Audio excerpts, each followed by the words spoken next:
ইযা তুখিজাল ফায়ু দিওয়ালা ওয়াল আমানাতু মাগনামা ওয়াজ যাকাতু মাগরামা ওয়া আতা'আর রাজুলু ইমরাতা ওয়া আক্কা উম্মা।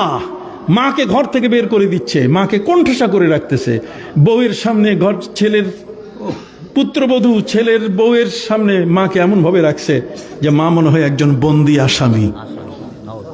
কথা বলেন, মা কি বন্দী আসামি? মা কথা বলতে পারে না। মা বয়স হওয়ার কারণে সে একটু কাশে। ঢাকা শহরে হলে বউ বলা শুরু করে যে তোমার মাকে সরাও, এই খুক খুক করে কাশে, এগুলো সহ্য করা যায়? কথা বলেন নাই? নতুন আরেকজন আসছে, সম্মানিত শুধু মিথ্যা কথা বলে, মায়ের কাছে বলে মা আমার ছেলেটাকে আমি আমেরিকান স্কুলে পড়াবো, ব্রিটিশ কাউন্সিলের পাশে পড়াবো।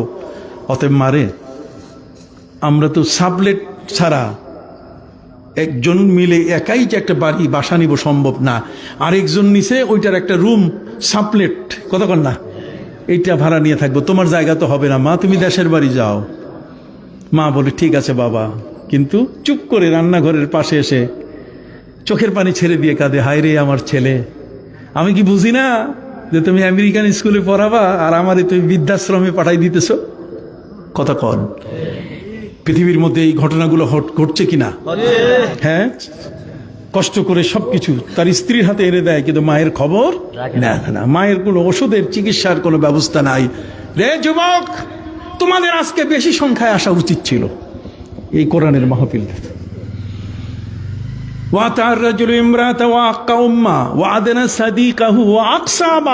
লঞ্চে, স্টিমারে, ট্রেনে, প্লেনে পরিচয় হয়েছে, তাকে কালিয়া কোপ্তা কোরমার দাওয়াত দিতেছে, কিন্তু বাবা যে হুপিং কাশি নিয়ে পড়ে আছে তার একটা ক্যাপসুল কিনে দেওয়ার ব্যবস্থা তার নাই। আছে কিনা? এগুলো ঘটছে কিনা? হ্যাঁ, ঘটছে তো। ওয়াক্কা উম্মা ওয়া আদনা সাদিকাহু ওয়া আকসাবা ওয়া সাদাল কাবিলাতা ফাসিকুহুম। সমাজের নেতৃত্ব দিবে ফাসেক, যারা নামাজ নাই, রোজা নাই, দুষ্ট দুরাচার, জীবনে পাপের বোঝা এত বড়, ওরা দিবে সমাজের নেতৃত্ব। কথা বলেন, ওরা দিবে দেশের নেতৃত্ব। কথা বোঝেন নাই? ওয়া সাদাল কাবিলাতা ফাসিকুহুম ওয়া কানা যাইমাল কওমি আরজালুহুম। সমাজের মধ্যে যেগুলো মেথর, মানুষের পায়খানা পরিষ্কার করেছে, কতক্ষণ না, ওগুলো এখন হ্যাডাম, কতক্ষণ না, ওদের ওদের ওদের এমন শক্তি, ওদের ভয়ে রাস্তায় বাইরে হওয়া যায় না। কি ভাই, আছে কিনা? আছে তো। ভূমিকম্প তো আসবেই, ভূমিকম্প গিয়ে এমনি এগুলো ঠেকাতে গেলে, এগুলো পরিষ্কার করতে গেলে তো বহু সময়ের প্রয়োজন। কতক্ষণ ভাইরা আমার নবী সাল্লাল্লাহু আলাইহি ওয়াসাল্লাম তিনি বলেন, ওয়াসাদাল কাবিলাতা ফাসিকুহুম ওয়া কানা যাইমাল কওমি আরজালুহুম ওয়া তুউল্লিমা লিগাইরি আহলিদ দ্বীন। অযোগ্য, অথর্ব, সন্ত্রাসী ওরা ক্লাসের ছাত্র হবে। প্রিন্সিপাল সাহেব যদি নকল করতে না দেয়, তাহলে সাথে সাথে যখনই পরীক্ষা শেষ ধরে বসে, স্যার খবর আছে আপনার, আপনি কেন নকল করতে দেন নাই? স্যার বলছে, যা তোর পরীক্ষায় দেওয়া লাগবে না, তুই অটো পাস। কতক্ষণ না, পরীক্ষা দেওয়া লাগবে না, তুমি কি অটো পাস। চলে আসছে কিনা? পরীক্ষা দিবে না, অটো পাস। অটো পাসে কোনোদিন দেশ চালানো যাবে? শিক্ষিত হওয়া যাবে? প্লেন চালানো যাবে? অটো পাসে কখনো মেট্রো রেল চালানো যাবে? যাবে না। একটা অটো রিক্সাও চালানো যাবে না অটো পাসে। এটারও ডাইন বাম জানা দরকার, এটার বিআরটি এর ট্রেনিং থাকা দরকার, কখন সিগন্যাল দিবে, রাস্তার ডাইন না বাম। ট্রাফিক আইন যদি না বুঝে তো ঢুকাই দিবে আরেকজনের গাড়ির সামনে পিছনে। আমি কি আপনাদেরকে বুঝাইতে পারছি? আল্লাহু আকবার বলেন। কেন এই ভূমিকম্প আজকে? সম্মানিত সুধী বন্ধুরা, আমার নবী সাল্লাল্লাহু আলাইহি ওয়াসাল্লাম তিনি বলেন, ওয়া তুউল্লিমা লিগাইরি আহলিদ দ্বীন ওয়া উকরিমা আর-রাজুলু মাখাফাতা শাররি। একটা মানুষ আরেকটা মানুষকে দেখলে সালাম দিতেছে, সালাম আলাইকুম, কই ওয়ালাইকুম আসসালাম। আসলে যাকে সালাম দিতেছে সালাম পাওয়ার যোগ্য না, সে এত দুষ্ট, দুরাচার, এত বাটপার, কতক্ষণ না, এত চান্দাবাজ যে ওকে সালাম দেওয়ার কোনো সুযোগ নাই। এখন যদি সালাম না দেই, তাহলে কালকেই সে চান্দা ধরে বসবে যে টাকা দাও, নাহলে শেষ। কতক্ষণ? তাহলে ওয়া উকরিমা আর-রাজুলু মাখাফাতা শাররি তার অনিষ্টতা থেকে বাঁচার জন্য কি দেয়? সালামটা দেয়। এটা বাঁচার সালাম, এটা ইসলামের সালাম কথা বল না। এটা কি বাঁচার সালাম? এটা ইসলামের সালাম না। ওয়া উকরিমার রাজুলু মাখাফাতা শাররি ওয়া যাহারাতিল কায়নাত ওয়াল মাআজিব। ঘরে ঘরে যেখানে সেখানে গায়িকা, নর্তকী, নাচ গান, বাম্পার কথা কন না, এই যে ডানা কাটা পৈরি, এগুলোর সংখ্যা বেড়ে যাবে। কি ভাই বাকি আছে কিছু?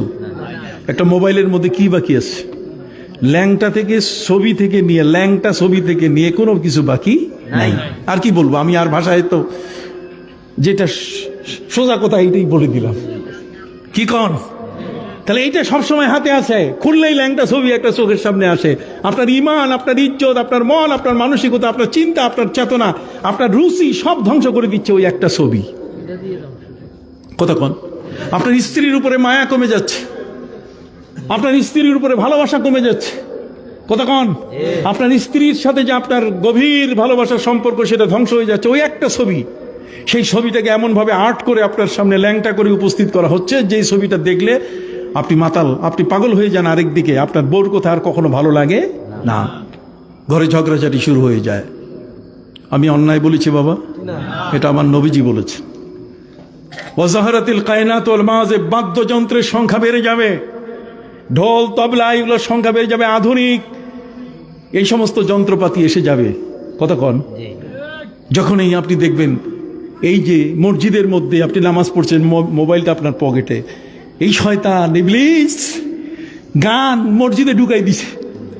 কতক্ষণ না কেউ একটা মানুষ আপনাকে রিং করলো আর বাস ডিং ডাং শুরু হয়ে গেল। কি ডিং ডাং? ডিং ডাং বোঝেন তো? গানের আওয়াজ শুরু হয়ে গেল। বলেন আস্তাগফিরুল্লাহ। নামাজের মধ্যে আপনি এখন ওই ঢিং ঢাং বন্ধ করবেন না সুবহান রাব্বিয়াল আলা বলবেন? আপনি বলবেন কোনটা? কঠিন এক সমস্যা। খেয়াল করছেন? আমি আর আপনাদের বেশিক্ষণ রাখবো না। বিনয়ের সাথে আপনাদের কাছে বলতে চাই, আমার নবী সাল্লাল্লাহু আলাইহি ওয়াসাল্লাম বলছেন ওয়া যাহারাতিল আসওয়াতু ফিল মাসাজিদ, মসজিদ নিয়ে ঝগড়া হবে। কি নিয়ে ঝগড়া? মসজিদ নিয়ে। কে সভাপতি হবে? সভাপতির চেয়ে আর কেউ ছাড়তে রাজি না। বেশি তেরিবেরি করলে আরেকটা মসজিদ বানাই ফেলবে। ওয়ালানা আখিরু হাযিল উম্মতি আউওয়ালাহা, এই যুগের যারা, আগের যুগের যারা, তাদেরকে গালিগালাজ করবে যে ওরা ঠিক কিছুই করে নাই, ওরা ভুলের উপরে ছিল, ওটা অসত্যের উপরে ছিল। কথা বুঝেন নাই? নবী করিম সাল্লাল্লাহু আলাইহি ওয়াসাল্লাম বলছেন ফারতাকিবু ইনদা যালিকা রিহান হামরা, ওই সময় দেখবে যে গরম বাতাস, ওয়া জালজালাতান, ভূমিকম্প শুরু হয়ে যাবে। এই ভার, এটা আল্লাহ তাআলা এই জমিনের মধ্যে, এই জমিনটাকে দিলে পরে সে জমিন আর সহ্য করতে পারবে না। এই পাপের বোঝাটা এই পৃথিবীর জমিন আর নিতে চাইবে না। ওয়া জালজালাতান ওয়া খাসফান, খাসফান শব্দের অর্থ হচ্ছে ভূমিকম্প, কম্পন সৃষ্টি হয়ে যাবে সর্বত্র। এবং ও মাসখান, রং পরিবর্তন হয়ে যাবে। ইলিশ মাছের ঘ্রাণ থাকবে না, পোলাওর ঘ্রাণে, আগে তো বাঁশের বাড়ি দিয়ে হাঁটা যেত না, সেগুলোর বরকত নষ্ট হয়ে যাবে। কথা কন না? ঠিক অনুরূপভাবে বলা হয়েছে কান্নিজামে বালিন কুতিয়া সেলকুহু ফাতাতাবা, তার মানে তসবির দানার রশিটা যদি ছিঁড়ে যায়, তাহলে আকাশ থেকে আল্লাহর গজব এমনভাবে পড়া শুরু করবে যে তসবির দানার ছিঁড়লে পরে, তসবির সুতাটা ছিঁড়লে পরে যেমন টপ টপ করে দানা পড়া শুরু করে, এরকম আল্লাহর গজব পড়া শুরু করবে একটার পর একটা। গতকাল হয়ে গেল ভূমিকম্প, কতক্ষণ না, আবার সাথে সাথে গাজীপুরে হয়ে গেল একটা, আবার আজকে আরেকটা, আর জানি না বাবা, জি আবার ঢাকাতে হয়ে গেছে সন্ধ্যা 6টার সময়। আমার ওয়াইফ বলতেছে আমি কি করব, কোথায় যাব, কোন জায়গায় যাব? আমি 10 তলায় থাকি, যাব কোথায়? ও ওইটা ওই নড়াচড়া হয়েছে তো, এখন আমি নিচে যাব। আমি নিচে গেলে যে বিল্ডিংটা পড়ে তখন কি হবে? আমি তোমারে বাইর করব কেমনে? আমি তোমার তো বাইর করবো না, কাজে ওখানে থাকো, আমিও থাকি, দুইজনে মিলে মরলে একসাথে আর বাঁচলেও কি একসাথে। হায়াত মৌতের মালিক কে? আল্লাহ। পাপ যত বেশি হচ্ছে তত জমিন কাঁপতেছে। কতক্ষণ না? পাপ যত বেশি হচ্ছে তত জমিন কি? সুদখোর, ঘুষখোর, জেনাখোর, বেবিচার, মদখোর, জেনাকারী, বেবিচারী যখন ভরে যায় দেশ, তখন ওই দেশের মাটি কম্পিত হয়ে যায়, ওই মাটিটা আর ঠিক মতো থাকতে পারে না। কিয়ামতের অবস্থা শুরু হয়ে যায়, ইয়া আইয়ুহান নাসুত্তাকু রাব্বাকুম ইন্না জালজালাতাস সাআতি শাইউন আযীম ইয়াওমা তারাউনাহা তাযহালু কুল্লু মুরদিআতিন আম্মা আরদাত ওয়া তাযাউ কুল্লু যাতি হামলিন হামলাহা ওয়া তারান নাসা সুকারা ওয়া মা হুম বিসুকারা ওয়ালাকিন্না আযাবাল্লাহি শাদীদ। আল্লাহ বলেন কিয়ামতের কম্পন হবে আরো মারাত্মক। এটা পৃথিবীতে আপনি আমাদের এই ঘূর্ণিঝড় আসে আগে বার্তা পাওয়া যায়, কথা কন না, কিন্তু ভূমিকম্প আসলে কি বার্তা পাওয়া যায়? এটা পাপের। জহরাল ফাসাদু ফিল বাররি ওয়াল বাহরি বিমা কাসাবাত আইদিন নাস, সব আমাদের হাতের কামাই। অতএব সম্মানিত সুধী, আল্লাহ তাআলা আপনাদেরকে একটা হেফজ মাদ্রাসা করার সুযোগ করে দিয়েছেন। আজকের এই নুরানি হেফজ মাদ্রাসা নবী করিম সাল্লাল্লাহু আলাইহি ওয়াসাল্লামের একজন বিখ্যাত সাহাবীর নামে, কথা কন না, আপন চাচাতো ভাই হযরতে আব্দুল্লাহ ইবনে আব্বাস রাদিয়াল্লাহু তাআলা আনহু, যিনি রইসুল মুফাসসিরিন ছিলেন এবং যিনি ভূমিকম্পের দোয়া শিখাই দিয়েছেন। ওনার দোয়া, উনি দোয়া শিখাই দিয়েছেন, আল্লাহুম্মা, বলেন আল্লাহুম্মা লা তাকতুলনা বিগাযাবিক, আল্লাহ তোমার গোসা দিয়ে আমাদেরকে মেরে ফেলো না, ওয়ালা তুহলিকনা বিআযাবিক, আপনার শাস্তি দিয়ে আমাদেরকে ধ্বংস করে দিয়েন না, ওয়া আফিনা কাবলা যালিক, এই সব ঘটনা ঘটার আগেই তুমি আমাদেরকে মাফ করে দাও। করোনা বলেন, এই প্রাকৃতিক দুর্যোগ বিপর্যয় বলেন, ভূমিকম্প বলেন, অনাবৃষ্টি, কথা কন না, অতিবৃষ্টি, দুর্ভিক্ষ, সমাজের মধ্যে অনৈক্য, নানা ধরনের গোলমাল অশান্তি, এই সবগুলো আল্লাহর পক্ষ থেকে বিমা কাসাবাত আইদিন নাস, আমাদের হাতের কামাই। আল্লাহ যেন আমাদেরকে বুঝার তৌফিক দেন। আলিফ লাম রা কিতাবুন আনজালনাহু ইলাইকা লিতুখরিজান নাস মিনাজ যুলুমাতি ইলান নূর। আল্লাহ বলেন বিজ্ঞানের কথা বাদ দাও, এই কোরআন দিয়েছি, অন্ধকার থেকে আলোর পথে চলে আসবে। এই কোরআন তোমাকে, কোরআন পড়ো, কোরআনের কাছে আসো, কোরআনই তোমাকে বের করে নিয়ে আসবে। মহাগ্রন্থ আল কোরআন থেকে আমি আপনাদের সামনে তেলাওয়াত করেছি। আপনারা সকলেই জানেন পৃথিবীতে যতগুলো ধর্মগ্রন্থ আছে, এই ধর্মগ্রন্থগুলোর মধ্যে কিছুটা সীমাবদ্ধতা আছে। আমরা দেখেছি যারা যে এরিয়ায়, তাদের এলাকা ছাড়া এই ধর্মগ্রন্থটা অন্য কোথাও পাওয়া যায় না। আপনি যদি রামায়ণ, মহাভারত, শ্রী ভগবদ গীতা, এই সমস্ত হিন্দু ধর্মের ধর্মীয় পুস্তকগুলো যদি খুঁজতে চান, তাহলে এই ভারতের মধ্যে ভারত, নেপাল, ভুটান, এই সমস্ত এলাকায় আপনি পাবেন, কিন্তু পৃথিবীর সর্বত্র পাবেন না। ঠিক অনুরূপভাবে পৃথিবীতে খ্রিস্টানের দেশ হলো 111টা। 111টা খ্রিস্টানের দেশ হওয়া সত্ত্বেও বাইবেল সব দেশে পাওয়া যায় না। কথা বুঝতে পারছেন? সম্মানিত সুধী, পৃথিবীর মধ্যে 77% মানুষ তারা আস্তিক। 10,000-এর মতো ধর্ম আছে পৃথিবীতে। 10,000 ধর্মের অনুসারী পৃথিবীতে বাস করে। কিন্তু আল্লাহর মেহেরবানি, আমরা যারা মুসলমান, আমাদেরকে আল্লাহ পাক রব্বুল আলামিন যে আসমানি গ্রন্থ, বিশ্বজগতের সর্বশ্রেষ্ঠ গ্রন্থ আমাদেরকে দান করেছেন, আল কোরআন, এটি সারা বিশ্বের সর্বত্র পাওয়া যায়। পৃথিবীর কোনো জায়গা, কোনো দেশ, কোনো অঞ্চল এমন নাই যেখানে কোরআন পাওয়া যায় না। আমাদের দেশ ছাড়া সারা পৃথিবীতে সর্বত্র কোরআনের হাফেজ আছে। যদিও বর্তমানে পবিত্র কোরআনের হাফেজ সম্পর্কে বলা হয়েছে যে পৃথিবীতে 200 কোটি মুসলমানের মধ্যে হাফেজে কোরআনের সংখ্যা হলো 600 কোটি। 600 কোটি হাফেজে কোরআন পৃথিবীতে কি বাস করছে। সারা পৃথিবীর সবচেয়ে বেশি হাফেজ কোন দেশে? এর একটা পরিসংখ্যান আপনাদেরকে আমি দেই। পৃথিবীতে সবচেয়ে বেশি হাফেজের সংখ্যা হলো লিবিয়াতে। কোথায়? লিবিয়া। মুয়াম্মার গাদ্দাফি, তার দেশ লিবিয়া, সেখানে মিলিয়ন মিলিয়ন হাফিজে কোরআন, মালায়ুনুল হুফাজ, হাফিজে কোরআন মিলিয়ন মিলিয়ন। সেখানে বাবা মা ভাই বোন ছেলে মেয়ে জামাই আত্মীয় স্বজন সবাই কি হাফিজে কোরআন। সুবহানাল্লাহ বলেন। পৃথিবীতে এত বেশি হাফিজ আর অন্য কোনো দেশে নাই। খোদ সৌদি আরবের মধ্যে বর্তমান হাফেজের সংখ্যা 10 লক্ষের বেশি না, কিন্তু আমাদের প্রিয় মাতৃভূমি বাংলাদেশে বর্তমান হাফেজের সংখ্যা 30 লাখের উপরে। 30 লাখের উপরে হাফেজে কোরআন বাংলাদেশে। পৃথিবীর সর্বত্র এই কোরআনের হাফেজ ছাড়াও সারা পৃথিবীর মধ্যে যে 200 কোটি মুসলমান যদি ব্যাখ্যার ক্ষেত্রে অতিরিক্ত না হয়, তাহলে সেই বিষয়টি এভাবে বলা যাবে যে 200 কোটি মুসলমান যারা, তারা প্রত্যেকেই হাফেজ। সুবহানাল্লাহ বলেন। তারা প্রত্যেকেই কি হাফেজ? আপনারা যারা এখানে বসে আছেন আপনারা সবাই হাফেজ। আপনি বলবেন যে হুজুর আপনি ডক্টর মানুষ, বোধহয় কোনো ফন্দি ফিকির বের করে আমাদেরকে হাফেজ বানাই দিলেন। কথা বলেন। আমাদের দেশের নিয়ম হলো 30 পারা কোরআন মুখস্থ করলে সে হাফেজ হয়। কি বলেন? কিন্তু সৌদি আরবে এই নিয়ম নাই। সৌদি আরবে হচ্ছে যে 10 পারা মুখস্থ করলেও সে কি হাফেজ।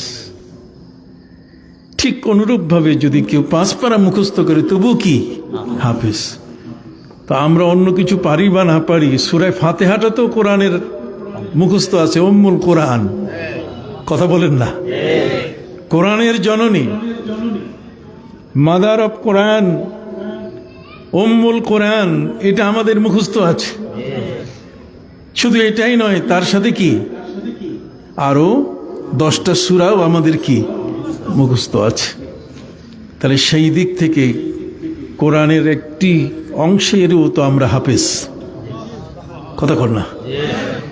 এবং এই আয়াত, এই সূরাটি, এটা আমাদের জীবনের এত বেশি ঘনিষ্ঠ যে আমরা প্রতিদিন আমাদের ফরজ, ওয়াজিব, সুন্নাত, নফল যতগুলো ইবাদত আছে প্রত্যেকটাতে আমরা প্রতি রাকাতে সেটাকে আমরা পড়ি। অতএব যে মানুষটি কৃষাণ, যিনি চাষি, যিনি ড্রাইভার, যিনি জেলে, যিনি দোকানদার, যিনি ব্যবসায়ী, তার কাছেও তার সিনায়ও কোরআন আছে। সুবহানাল্লাহ। তার সিনায়ও কি আছে? কোরআন আছে। কোরআন শুধুমাত্র একটি সীমাবদ্ধ জায়গার মধ্যেই নয়, বরং আল্লাহ তাআলা এই কোরআনকে ছড়িয়ে দিয়েছেন এমনভাবে যে যেখানে মুসলমান সেখানে কি কোরআন। কেন? তার নামাজের জন্য কোরআন পড়া কি ফরজ। অতএব কোরআন পড়া ফরজ, যেহেতু কোরআন শিক্ষা করাও কি ফরজ। এই কোরআনের শিক্ষা যেহেতু ফরজ, সেক্ষেত্রে আমরা যতটুকু আমাদের সিনায় নিয়েছি সেই সিনার ফরজটি আমাদের ভিতরে আছে। আমরা সেই কোরআন আমাদের সিনার মধ্যে আমরা সংরক্ষণ করে থাকি। এই ব্যাখ্যা অনুযায়ী সারা পৃথিবীর মধ্যে যত মুসলমান সবাই কি কোরআনের হাফেজ। যদিও একটি সূরা তার মুখস্থ হয়, তবুও সে একজন কোরআনের কি সূরার হাফেজ বা কোরআনের হাফেজ। একটু জোরে বলেন সুবহানাল্লাহ। সম্মানিত সুধী, এই কোরআনের হাফেজ আমরা যারা পার্টিকুলার শুরু থেকে শেষ পর্যন্ত কোরআন মুখস্থ করা, সর্বপ্রথম এই কোরআনকে কে মুখস্থ করেছিলেন, কারা মুখস্থ করেছিলেন? পৃথিবীর মধ্যে নবী করিম সাল্লাল্লাহু আলাইহি ওয়াসাল্লামের যুগের হাফেজ কারা কারা, আমি আপনাদেরকে সেটাও বলবো। প্রথম হাফেজে কোরআন হলেন আমার নবীজি, সুবহানাল্লাহ। আমার প্রিয় নবী সাল্লাল্লাহু আলাইহি সাল্লাম, তিনি হলেন কি সর্বপ্রথম হাফেজে কোরআন। তো নবীজি হাফেজে কোরআন, আর সেই কোরআনটা যেখানে হেফজ করা হচ্ছে, তারা প্রিয় নবী সাল্লাল্লাহু আলাইহি সাল্লামের কোরআনের হাফেজ হওয়ার যে একটা মর্যাদা, সেই মর্যাদাটা তারা অর্জন করতে সক্ষম হয়েছেন এটা আমরা নিশ্চিতভাবে বলতে পারি। কথা বুঝতে পারছেন? এরপরে নবী করিম সাল্লাল্লাহু আলাইহি সাল্লাম এই কোরআনের একটা মাদ্রাসা করেছিলেন, একটা বিশ্ববিদ্যালয় তিনি তৈরি করেছিলেন, পৃথিবীর প্রথম বিশ্ববিদ্যালয়। সেটি হচ্ছে কাবা ঘর থেকে মাত্র 200 গজ দূরে সাফা পাহাড়ের পাশে দারে আরকাম। কথা বুঝতে পারছেন? এই দার আরকাম, এই মাদ্রাসার নবী করিম সাল্লাল্লাহু আলাইহি সাল্লাম ছিলেন চ্যান্সেলর। তিনি ছিলেন কি? চ্যান্সেলর। ওই হিন্দু নামের শব্দটা কইতে চাই না, উপাচার্য। কথা বুঝতে পারছেন? নবী ছিলেন কি? চ্যান্সেলর। আর এর ভাইস চ্যান্সেলর ছিলেন পৃথিবীর মধ্যে যারা আজকে ইসলামকে নিয়ে সমালোচনা করে তাদের দাঁত ভাঙ্গা জবাব দেওয়ার জন্যে, যাকে নবী করিম সাল্লাল্লাহু আলাইহি ওয়াসাল্লামের পরে ভাইস চ্যান্সেলরের মর্যাদা দিয়ে নবী করিম সাল্লাল্লাহু আলাইহি ওয়াসাল্লামের এই কোরআনের বিশ্ববিদ্যালয়টিকে দেখবার জন্য দায়িত্ব দেওয়া হয়েছিল, যাকে নিয়ে পৃথিবীর মানুষের মুখোশ খুলে গেছে, চিন্তাধারা, তাদের দৃষ্টিভঙ্গি পবিত্র কোরআন সম্বন্ধে, মুসলমানদের সম্পর্কে পরিষ্কার হয়ে গেছে। কোনো দ্বন্দ্বের মধ্যে তারা আর নাই। তার মধ্যে একদল মানুষ পৃথিবীতে দাবি করে যে মুসলমানের এই কোরআনটা, এটাতে সব কিছু নাই। অথচ আল্লাহ বলছেন, মা ফররাতনা ফিল কিতাবি মিন শাই, আমি কোরআনের মধ্যে কোনো কিছুর আলোচনা বাকি রাখি নাই। যারা দাবি করে যে পবিত্র কোরআনে সব কিছু নাই, আসুন আমরা তাদের ছোট্ট কথাগুলো শুনে নেই। তারা বলে যে আমাদের এই সমাজের মধ্যে অটিস্টিক, আমাদের সমাজের মধ্যে যারা প্রতিবন্ধী, কথা বলেন আছে না, এই প্রতিবন্ধী যারা, এই প্রতিবন্ধী সম্পর্কে কোরআনে কিছু নাই। প্রথম তারা আঘাত করেছে আমাদের কোরআনে প্রতিবন্ধী সম্পর্কে। আল্লাহ তাআলা পবিত্র কোরআন মজিদে তার জবাব দিয়ে দিয়েছেন, আবাসা ওয়া তাওয়াল্লা আন জাআহুল আমা। হে নবী, আপনি মুখ ফিরাচ্ছেন কেন? মুখ ফিরাচ্ছেন অথচ আপনার কাছে একজন অন্ধ সাহাবী, দৃষ্টি প্রতিবন্ধী একজন সাহাবী আপনার কাছে আসতেছে। সুবহানাল্লাহ বলেন। দৃষ্টি প্রতিবন্ধী, বাক প্রতিবন্ধী, কথা বলেন, অঙ্গহীন, ঠিক অনুরূপভাবে বিভিন্ন ধরনের প্রতিবন্ধী পৃথিবীতে আছে।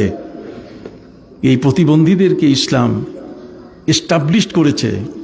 নবী করিম সাল্লাল্লাহু আলাইহি ওয়াসাল্লামের খেদমতে যিনি আসতেছিলেন অন্ধ দৃষ্টি প্রতিবন্ধী ব্যক্তি, তিনি হলেন হযরতে আব্দুল্লাহ ইবনে উম্মে মাকতুম। এই দৃষ্টি প্রতিবন্ধী মানুষটি তিনি ছিলেন মক্কায় নবী করিম সাল্লাল্লাহু আলাইহি ওয়াসাল্লামের সেই কোরআনিক বিশ্ববিদ্যালয়ের ভাইস চ্যান্সেলর। সুবহানাল্লাহ। তাহলে অন্ধ ব্যক্তি তিনি ভাইস চ্যান্সেলর হতে পারেন। সুবহানাল্লাহ বলেন। আপনাদের কোনো কষ্ট নাই তো? কোরআনকে নিয়ে আমরা কথা বলছি আজকে। দৃষ্টি প্রতিবন্ধী একজন ব্যক্তি, তাকে নিয়ে নবী করিম সাল্লাল্লাহু আলাইহি ওয়াসাল্লাম বলছেন যে তোমাকে আজান দিতে হবে। মসজিদের মিনারে তাকে তুলে দিয়ে নবী করিম সাল্লাল্লাহু আলাইহি ওয়াসাল্লাম বলেছেন, তুমি আজান দাও। প্রিয় নবী সাল্লাল্লাহু আলাইহি ওয়াসাল্লামের 4 জন সাহাবী মুয়াজ্জিন ছিলেন। তার মধ্যে একজন হলেন হযরতে বেলাল ইবনে আবি রাবাহ, হযরতে বেলাল রাদিয়াল্লাহু তাআলা, বেলাল হাবাসী। আর একজন হলেন হযরতে আব্দুল্লাহ ইবনে যায়েদ ইবনে আব্দে রাব্বিহ। আরেকজন হলেন হযরতে আবু মাহজুরা রাদিয়াল্লাহু তাআলা আনহু, যাকে নবী করিম সাল্লাল্লাহু আলাইহি সাল্লাম ছোট অবস্থায়, নবীজি বাচ্চারা খেলতেছে পাশ দিয়ে তিনি যাচ্ছিলেন, আবু মাহজুরা ওই শিশুদের মধ্যে একজন।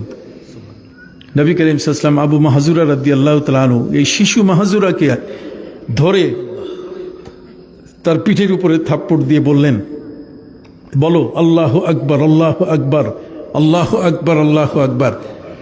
উনি এই শুরু করার পরে আজানের 15টা বাক্য, শেষ পর্যন্ত মুয়াজ্জিনের কণ্ঠে যে আজানের বাক্যগুলো শুনি পুরাটাই তিনি মুখে বলে দিয়ে দিলেন। সুবহানাল্লাহ।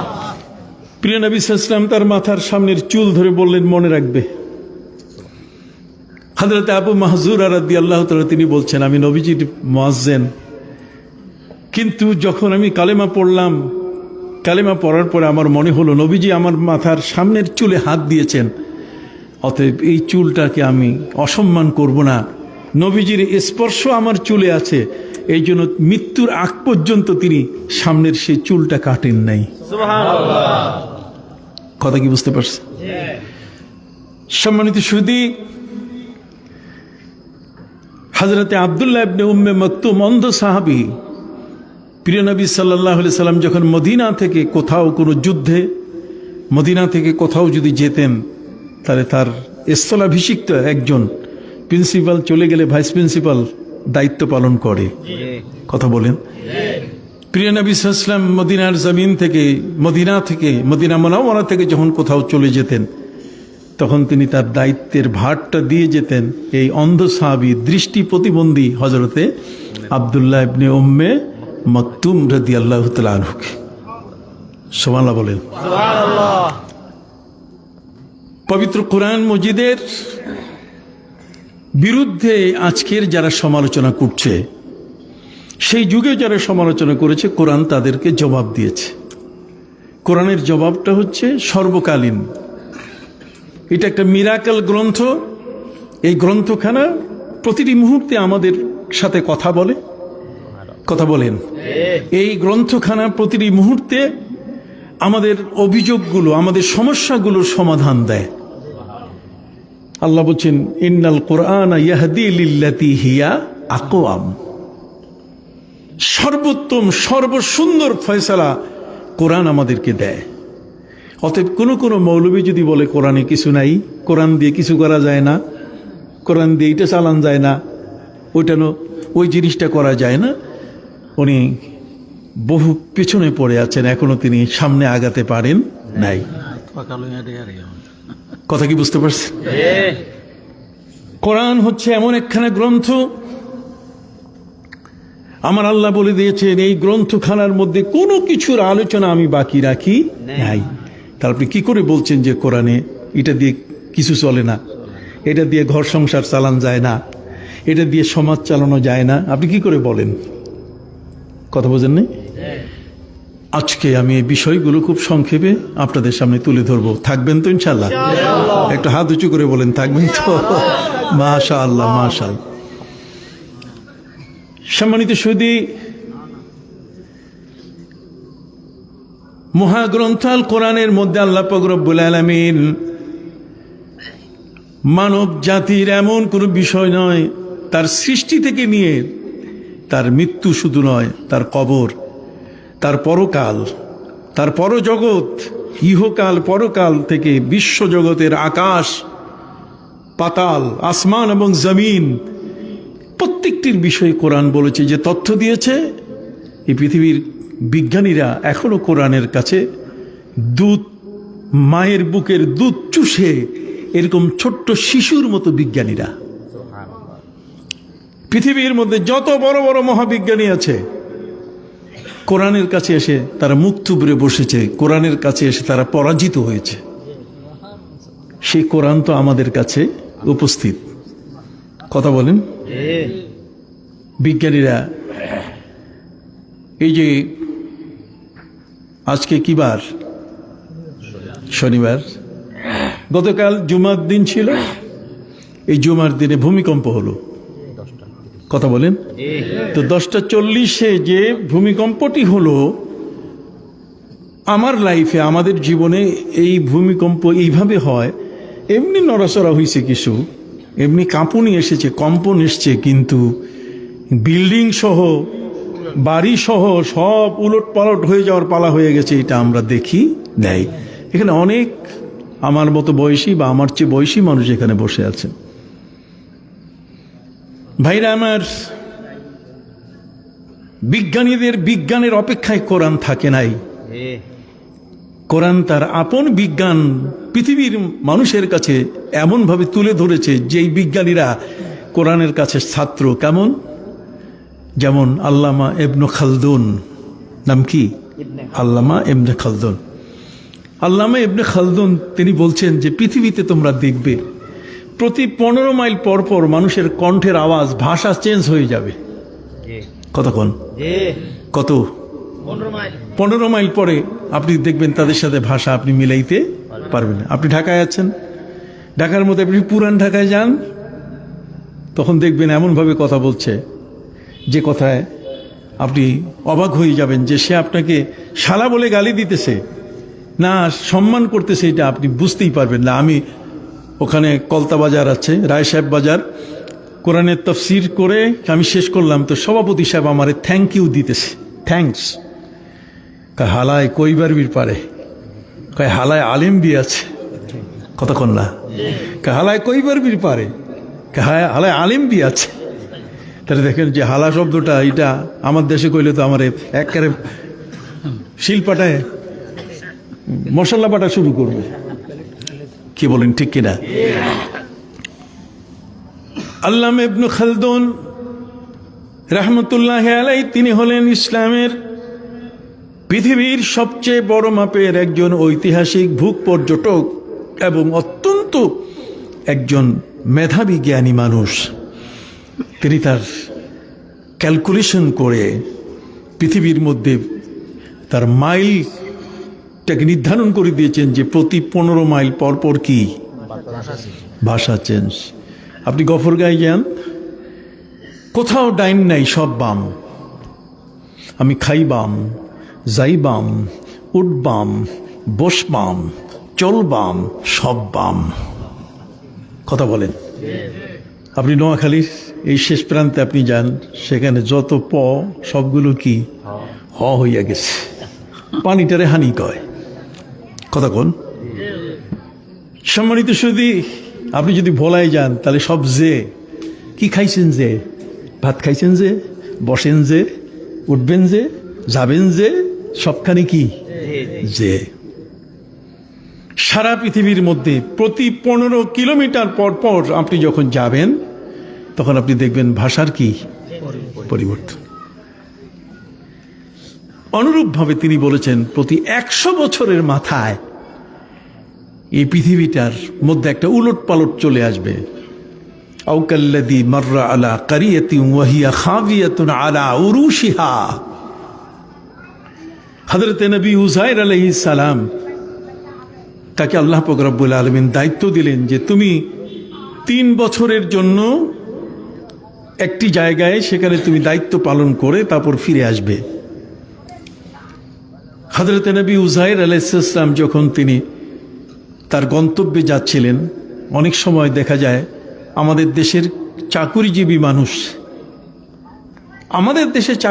মানুষ, ঢাকা থেকে ট্রান্সফার হয়ে চিটাগাং যায় বা সিলেট যায় বা রংপুর যায় বা খুলনা যায় বা বরিশাল যায়।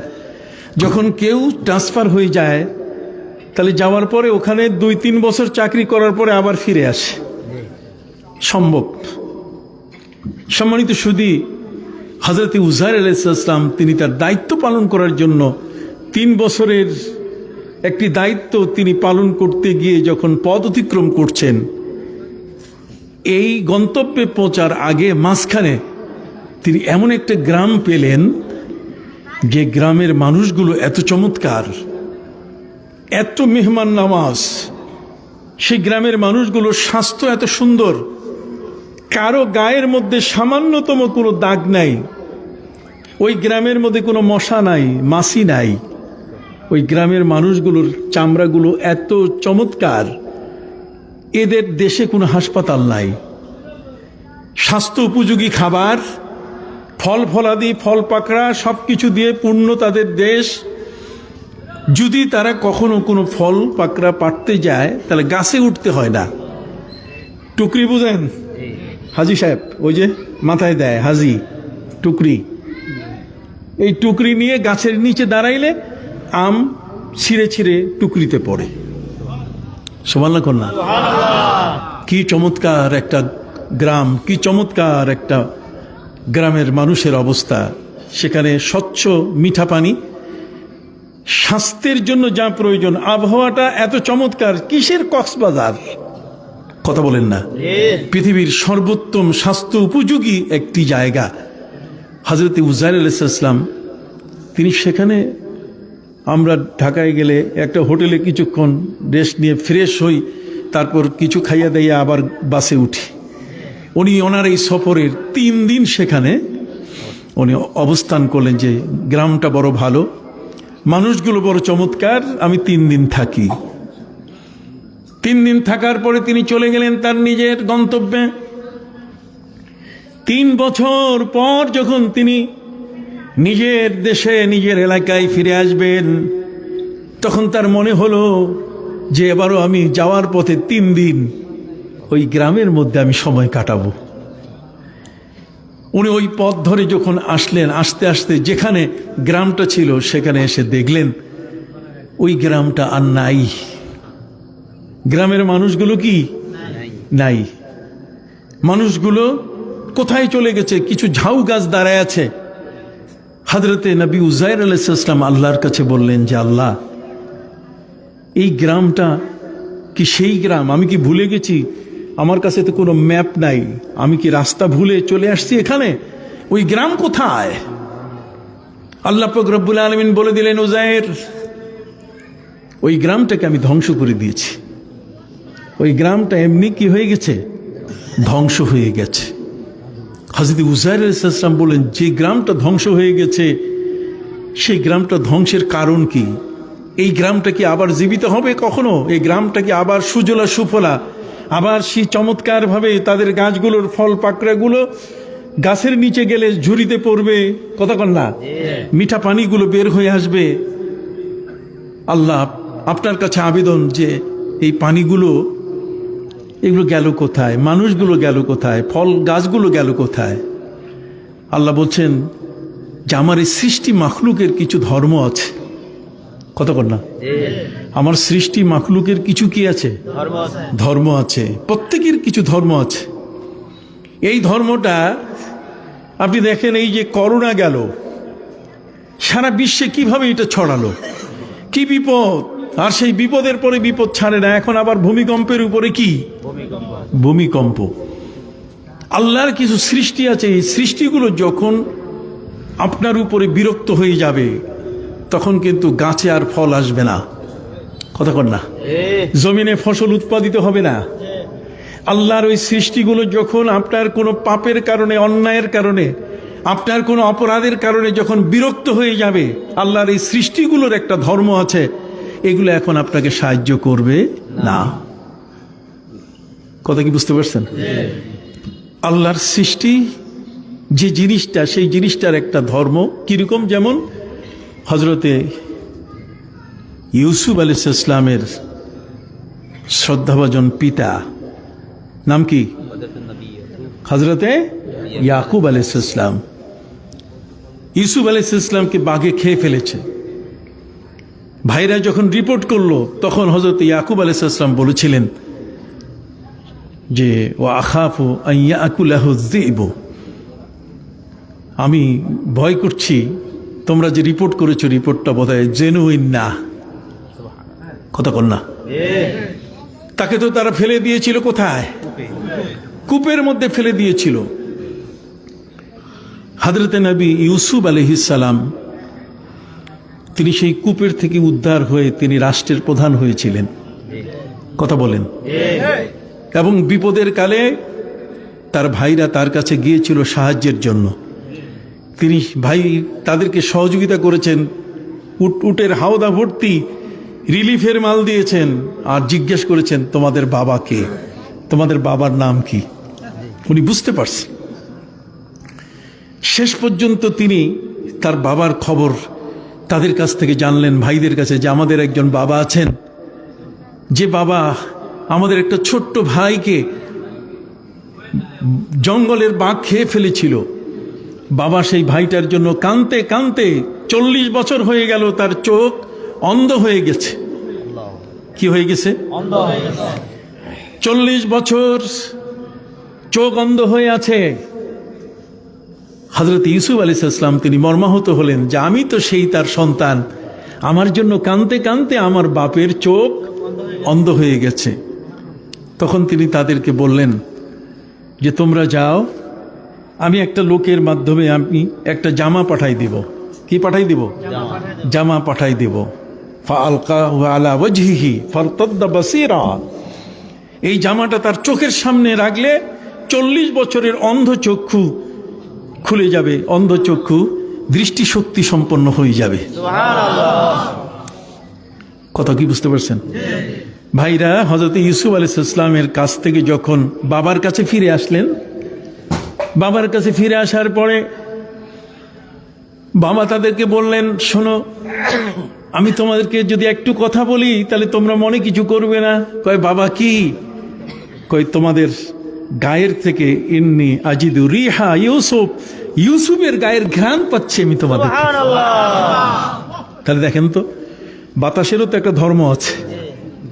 হযরত ইউসুফ আলাইহিস সালামের কাছে ভাইরা গেছে, তাদের প্রত্যেকের মধ্যে এই যে যাওয়া আসার মধ্যে যে বাতাসের লাগা, একজনের গায়ের সাথে আরেকজনের গায়ের বাতাস লাগছে, বাতাসেরও তো একটা ধর্ম আছে। তাতে আপনার গায়ের ঘ্রাণটা আমার কাছে আসছে, আমার গায়ের ঘ্রাণ আপনাদের কাছে চলে যাচ্ছে। এই জন্য আলেমদেরকে আনবেন দেশে, আলেমদেরকে দেশে আনলে আলেমদের গায়ের ঘ্রাণ আপনাদের গায়ের সাথে মিশে যাবে, পরিবেশ তৈরি হয়ে যাবে। আমি কি ভুল বলেছি? কথা বলেন। সম্মানিত সুধী, হযরতে নবী ইয়াকুব আলাইহিস সালাম তিনি বললেন, শোনো, খোদার কসম করে আমি বলছি, ইন্নী লা আজিদু রিহা ইউসুফ, আমি ইউসুফের গায়ের ঘ্রাণ আমি তোমাদের থেকে পাচ্ছি। তখন তারা বলল যে আপনার ওই আগের চিন্তা, আগে যা আপনি বলছেন ওইটা এখনো জান নাই, এখনো ছাড়েন নাই আপনি। কথা বলছে, ইন্নাকা ফি দালালিকাল কাদিম, আপনি আগের সেই বিভ্রান্তির মধ্যে আছেন। কোথায় ইউসুফ আর কোথায় তার গায়ের ঘ্রাণ? সম্মানিত সুধী, কিছু পরে ফালাম্মা আন জাআহুল বাশীর, একজন ব্যক্তি যখন ওই জামা, ইউসুফ আলাইহিস সালাম জামা পাঠিয়ে দিয়েছিলেন যেটা আমার বাবার চোখের সামনে ধরবে, চোখের সামনে ধরার সাথে সাথে তার চোখের দৃষ্টি খুলে যাবে। পৃথিবীর মধ্যে শঙ্কর, চেন্নাই, পৃথিবীর মধ্যে আই হসপিটাল, পৃথিবীর মধ্যে চক্ষু বিজ্ঞান কলেজের অভাব নাই। একটা অন্ধ মানুষের চোখ ফিরিয়ে দেওয়ার ক্ষমতা কারো নাই। অথচ হযরত ইউসুফ আলাইহিস সালামের জামা তার বাবার চোখের সামনে ধরার সাথে সাথে তার দৃষ্টি খুলে গেল। পৃথিবীর বিজ্ঞানীরা এখানে এসে থমকে গেল, তাদের বিজ্ঞান ফেল। কতক্ষণ না? যেখানে এত বড় বড় ধারালো অস্ত্র, যেখানে বড় বড় দামি মেডিসিন ব্যবহার করে মানুষের দৃষ্টি ফেরানো যায় না, আর সেই জায়গায় একটা জামা শুধু চোখের সামনে ধরা হয়েছে, সেই জামাটা ধরার সাথে সাথে চোখের দৃষ্টি খুলে গেল। বিজ্ঞানের হিসাব এইটার সাথে কোনোদিন মিলাবে না। তাহলে বিজ্ঞান আর কোরআন, এই দুইটার মধ্যে শক্তিশালী কে? হাত উঁচু করে বলেন।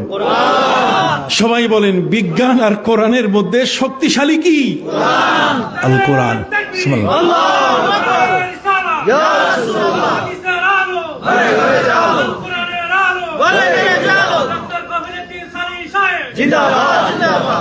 সম্মানিত সুধী, এই জন্যই আপনাদেরকে আজকে এই কোরআনের মাহফিলে ডাক দিয়েছেন মাওলানা আব্দুস সালাম, ডাক দিয়েছেন তার মুরব্বীরা, এখানকার এলাকার মানুষ।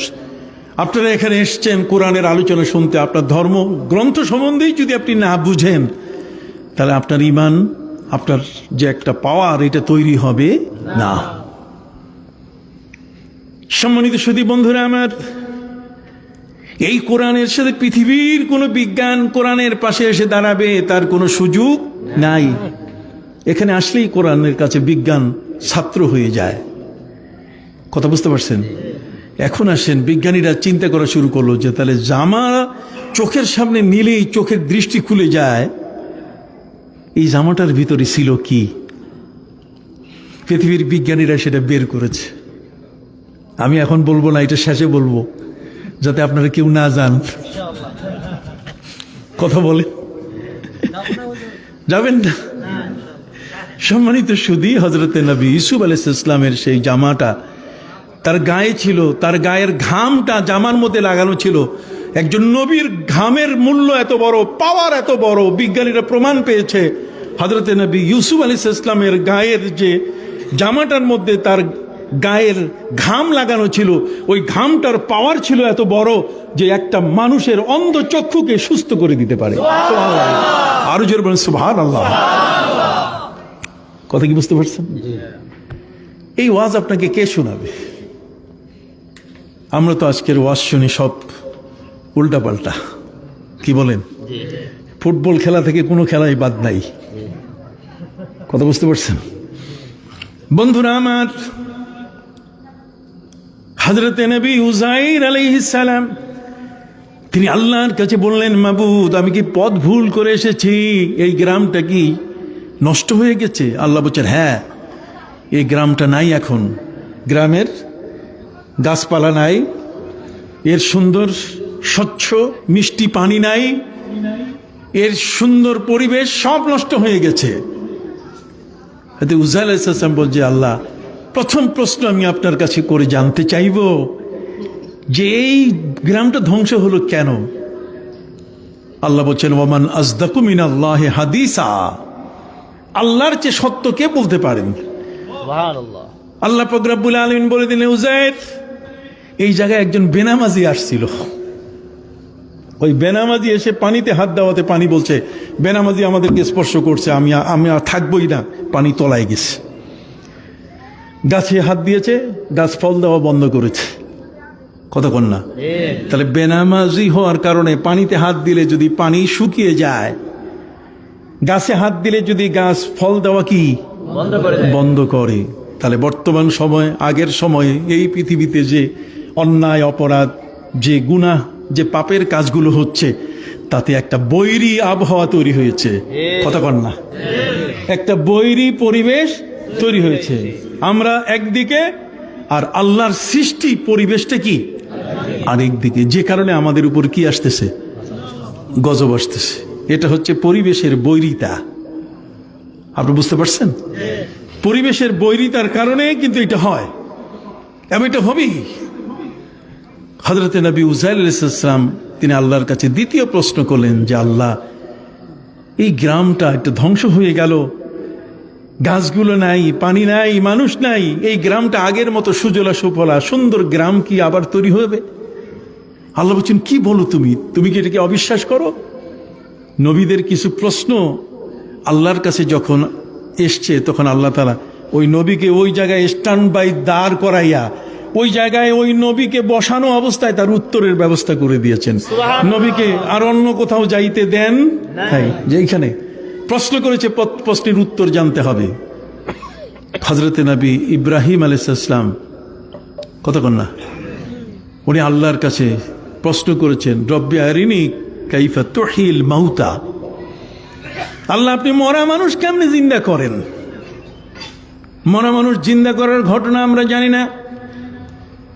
পৃথিবীর মধ্যে একজন মাত্র নবী হযরত ঈসা রুহুল্লাহ, আল্লাহ পাক রব্বুল আলামিন তাকে ক্ষমতা দিয়েছেন, যিনি মরা মানুষকে কবর থেকে জিন্দা বের করতেন। পবিত্র কোরআন বলে দিয়েছে, ওয়া উবরিউল আকমাহা ওয়াল আবরাসা ওয়া উহিল মাউতা বিইজনিল্লাহ, আল্লাহর হুকুমে আমি মরা মানুষকে কি করি? জিন্দা করি।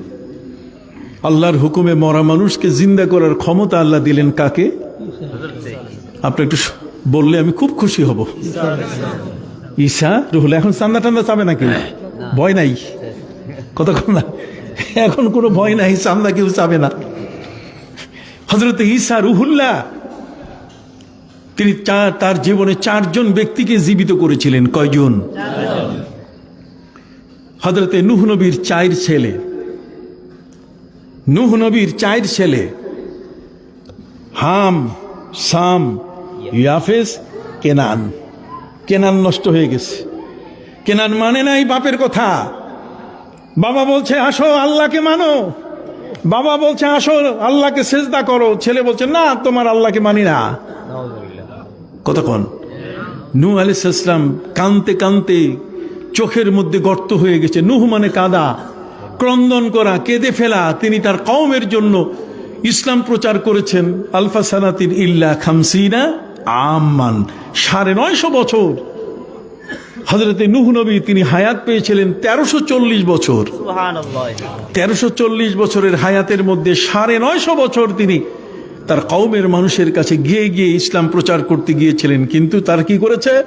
মুখ ঢেকেছে, কানের ছিদ্র বন্ধ করেছে। নূহ নবীকে সাক্ষাৎ দেয় নাই।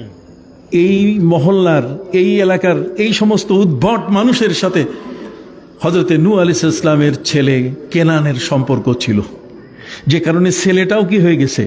নষ্ট হয়ে গেছে। কথা বোঝেন নাই?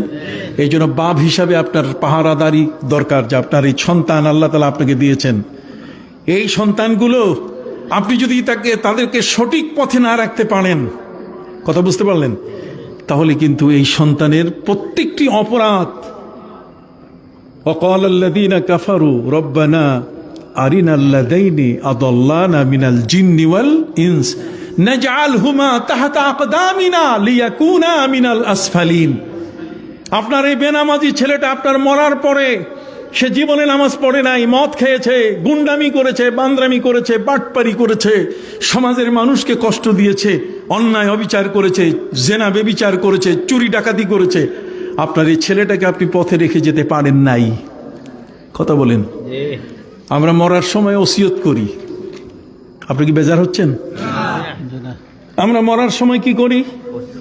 ওসিয়ত করি, তার মানে সন্তানদের উপদেশ দিয়ে যাই, বলে তোমার মাকে ঠিক মতো দেখো, আমি যদি মরে যাইতেছি, আমি তো মরার পথে, আর জায়গা জমি যা আছে মারামারি করো না, বোনদেরকে ঠিক মতো দিও, ওদেরকে কবরস্থান দিও না। কথা কর না? আমাদের দেশের নিয়ম আছে না, বোনদেরকে দেয় কি? কবরস্থান দেয়। কথা বুঝে গেছে? বোনদেরকে দেয় বাঁশের মুড়া, যেখানে কোনো কাজ নাই, কোনো আবাদ নাই, কোনো উৎপাদন নাই, কিচ্ছু নাই। আমরা কিন্তু এই ব্যাপারে অনেক চেতা। কথা বুঝতে ভাই? অতএব আপনি আপনার সন্তানটাকে মানুষ বানায় যেতে পারলেন না, তাহলে এই সন্তান জীবনে যত অপরাধ করবে, এই সব অপরাধ আপনার কাঁধে চলে আসবে। কিয়ামতের ময়দানে আপনার সন্তানকে যখন বলা হবে যা জাহান্নামে, কয় না যাব না, আমার বাবা আমাকে রাখতে পারতো ভালো পথে। রব্বানা আরিনাল্লাযীনা, মা বাবাকে আমাদের সামনে তুমি দেখাও, নাজআলহুমা তাহতা আকদামিনা, মা বাবাকে পায়ের নিচে রেখে তারপর জাহান্নামে যাব। আপনারা কি চান? হাত উঁচু করে বলেন, আমরা কি চাই যে আমাদের সন্তান আমাদের তাদের পায়ের নিচে রেখে জাহান্নামে লাফ দিবে? তাহলে পাহারাদারি করার জন্য ওসি সাহেব থানা থেকে এসে আমার গ্রাম পাহারা দিবে ন, কতক্ষণ? মেম্বার সাহেব আমার বাড়ি পাহারা দিবে না, এটা তার নিজের দায়িত্ব। ওয়াল আসরি ইন্নাল ইনসানা লাফি খুসর ইল্লাল্লাযীনা আমানু ওয়া আমিলুস সালিহাত, সে তার ঈমানি দায়িত্ব পালন করবে। কিন্তু আপনি বাবা হিসাবে আপনার স্ত্রীর পর্দা, আপনার মেয়ের পর্দা, হালাল উপার্জন, আপনার সন্তানের লালন, আপনার পরিবার পরিজন সবগুলোকে ইসলামী শরিয়া মোতাবেক তাদেরকে রাখা, এটা আপনার উপরে অপরিহার্য একটি ফরজ দায়িত্ব। কি বলেন, ঠিক না? আর সেই সন্তান যদি নষ্ট হয় তাহলে সমস্যা কি না? হযরত নূহ আলাইহিস সালাম ছেলেকে বাঁচাতে পারেন নাই, পাহাড় পানিতে ডুবে গেল। হযরত নূহ আলাইহিস সালাম বললেন, পাহাড় ডুবে গেল, তুমি বাঁচতে পারবে না। কয় আমি গাছের ডালে উঠবো। কথা বোঝেন? এই শয়তান কারে কয়? শয়তান। এই জন্য আমি ইবলিসের বহু বচন বলছি, আবালিশ। কথা বুঝতে পারছেন যে এত বেশি দুষ্ট দুরাচার। হযরত নবী নূহ আলাইহিস সালামের 3 ছেলে, এই 3 ছেলে ইসলামের পথে ছিলেন, একটা ছিলেন না, যেটার নাম কি? কেনান। কতক্ষণ না? হাম, সাম, ইয়াফেস। হযরত ঈসা আলাইহিস সালাম হযরত নূহ আলাইহিস সালামের প্রায় 3 থেকে 3,500 বছর পর, অথবা তার চেয়ে বেশি সময়, ঈসা আলাইহিস সালাম কবরের পাশ দিয়ে যাচ্ছিলেন। উনি বুঝতে পারলেন যে এই কবরটা একজন নবীর সন্তানের, তিনিও একজন নবী পর্যায়ের ব্যক্তি। উনি কবরের উপর থেকে ডাক দিলেন, কম বিজনিল্লাহ, আপনি কবর থেকে বাইর হন। সম্মানিত শুধু প্রথমবার তিনি বললেন কম বিজনিল্লাহ, কোনো খবর নাই। দ্বিতীয়বার তিনি বললেন কম বিজনিল্লাহ, দ্বিতীয়বারও কোনো খবর নাই। তৃতীয়বার যখন তিনি জোরে বললেন কম বিজনিল্লাহ, কবর ফেটে গেল। উনি বের হয়ে আসলেন। হযরতে সাম তিনি কি নূহ নবীর ছেলে, কবর থেকে বের হয়ে আসলেন। আসার পরে হযরতে ঈসা আলাইহিস সালাম দেখলেন যে তার সামনের চুলগুলো পাকা। আপনি কি শুনতেছেন? সামনের চুলগুলো কি পাকা।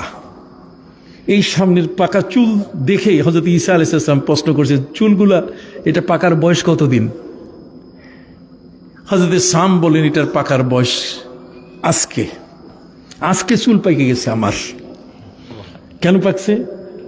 প্রথম যখন আপনি আমাকে ডাক দিয়েছেন তখন আমি মনে করেছি যে মনে হয় কবর থেকে কিয়ামতের প্রস্তুতি শুরু হয়েছে। দ্বিতীয়বার যখন ডাক দেওয়া হয়েছে তখন আমি মোটামুটি প্রস্তুতি নিয়েছি যে আরেকবার ডাক পড়লে কিয়ামতের ময়দানে, হাসরের ময়দান তৈরি হয়ে যাবে, ইয়াউমুল মাহশার, অতএব বিচার দিবস, মালিক ইয়াউমিদ্দিন। অতএব এই দিন, এই বিচার দিবসে আমি যদি উঠি তাহলে আমার জীবনের কর্মকাণ্ড, আমার জীবনের যা কিছু আমি করেছি এটার সঠিক উত্তর দিতে পারবো কিনা, এই চিন্তায় আমার মাথার চুল কি পেকে গেছে। কতক্ষণ আপনি চিন্তা করতে পারেন? কবর থেকে উঠতেছে আর চিন্তা মাথায় যে কি প্রশ্ন করবে আর কি উত্তর দেব। হযরত ঈসা রুহুল্লাহ এই ধরনের চারজন ব্যক্তি, সাম তাকে তিনি জীবিত করেছিলেন, তারপরে তিনি জারিয়াকে জীবিত করেছিলেন, ইবনুল আশেরকে তিনি জীবিত করেছিলেন, কথা কন না, ইবনুল আজুজকে তিনি, ইবনুল আজুজ তার এক বন্ধুর লাশ মুর্দারের খাটে করে কবরস্থান আনা হচ্ছে। হযরত ঈসা রুহুল্লাহ খবর পাইয়া তার বন্ধুর বাড়িতে তার লাশটা দেখার জন্য যাচ্ছিলেন। তো ঈসা নবীর জন্য তো তারা অপেক্ষা করবে না। লাশ দাফন করার জন্য যখন নিয়ে আসতেছিল, ঈসা আলাইহিস সালাম প্রতিমধ্যে দেখলেন যে ইবনুল আজুজ তার বন্ধুর লাশ। তিনি জিজ্ঞেস করলেন, এটা কি ইবনুল আজুজ? কাহা? বৃদ্ধা মহিলার পুত্র সে? কাহা? কয় তারা একটু নিচে নামান, আমার দোস্তের সাথে আমি একটু কথা বলবো। সুবহানাল্লাহ কন্যা। কোথায় বিজ্ঞান আর কোথায় কি কোরআন? বিজ্ঞানের কোনো ক্ষমতা নাই মরা মানুষটার মুখ থেকে কথা বাইর করার, আছে? কিন্তু কোরআন তথ্য দিয়েছে। হযরত ঈসা রুহুল্লাহ তিনি নিজেই বলেছেন, আমি অন্ধ মানুষের মুখে হাত দিলে চক্ষু দৃষ্টি খুলে যায়। যে লোকটার গায়ের মধ্যে কুষ্ঠব্যাধি হয়েছে আমি ফু দিলে, বুলিয়ে দিলে সে সুস্থ হয়ে যায়।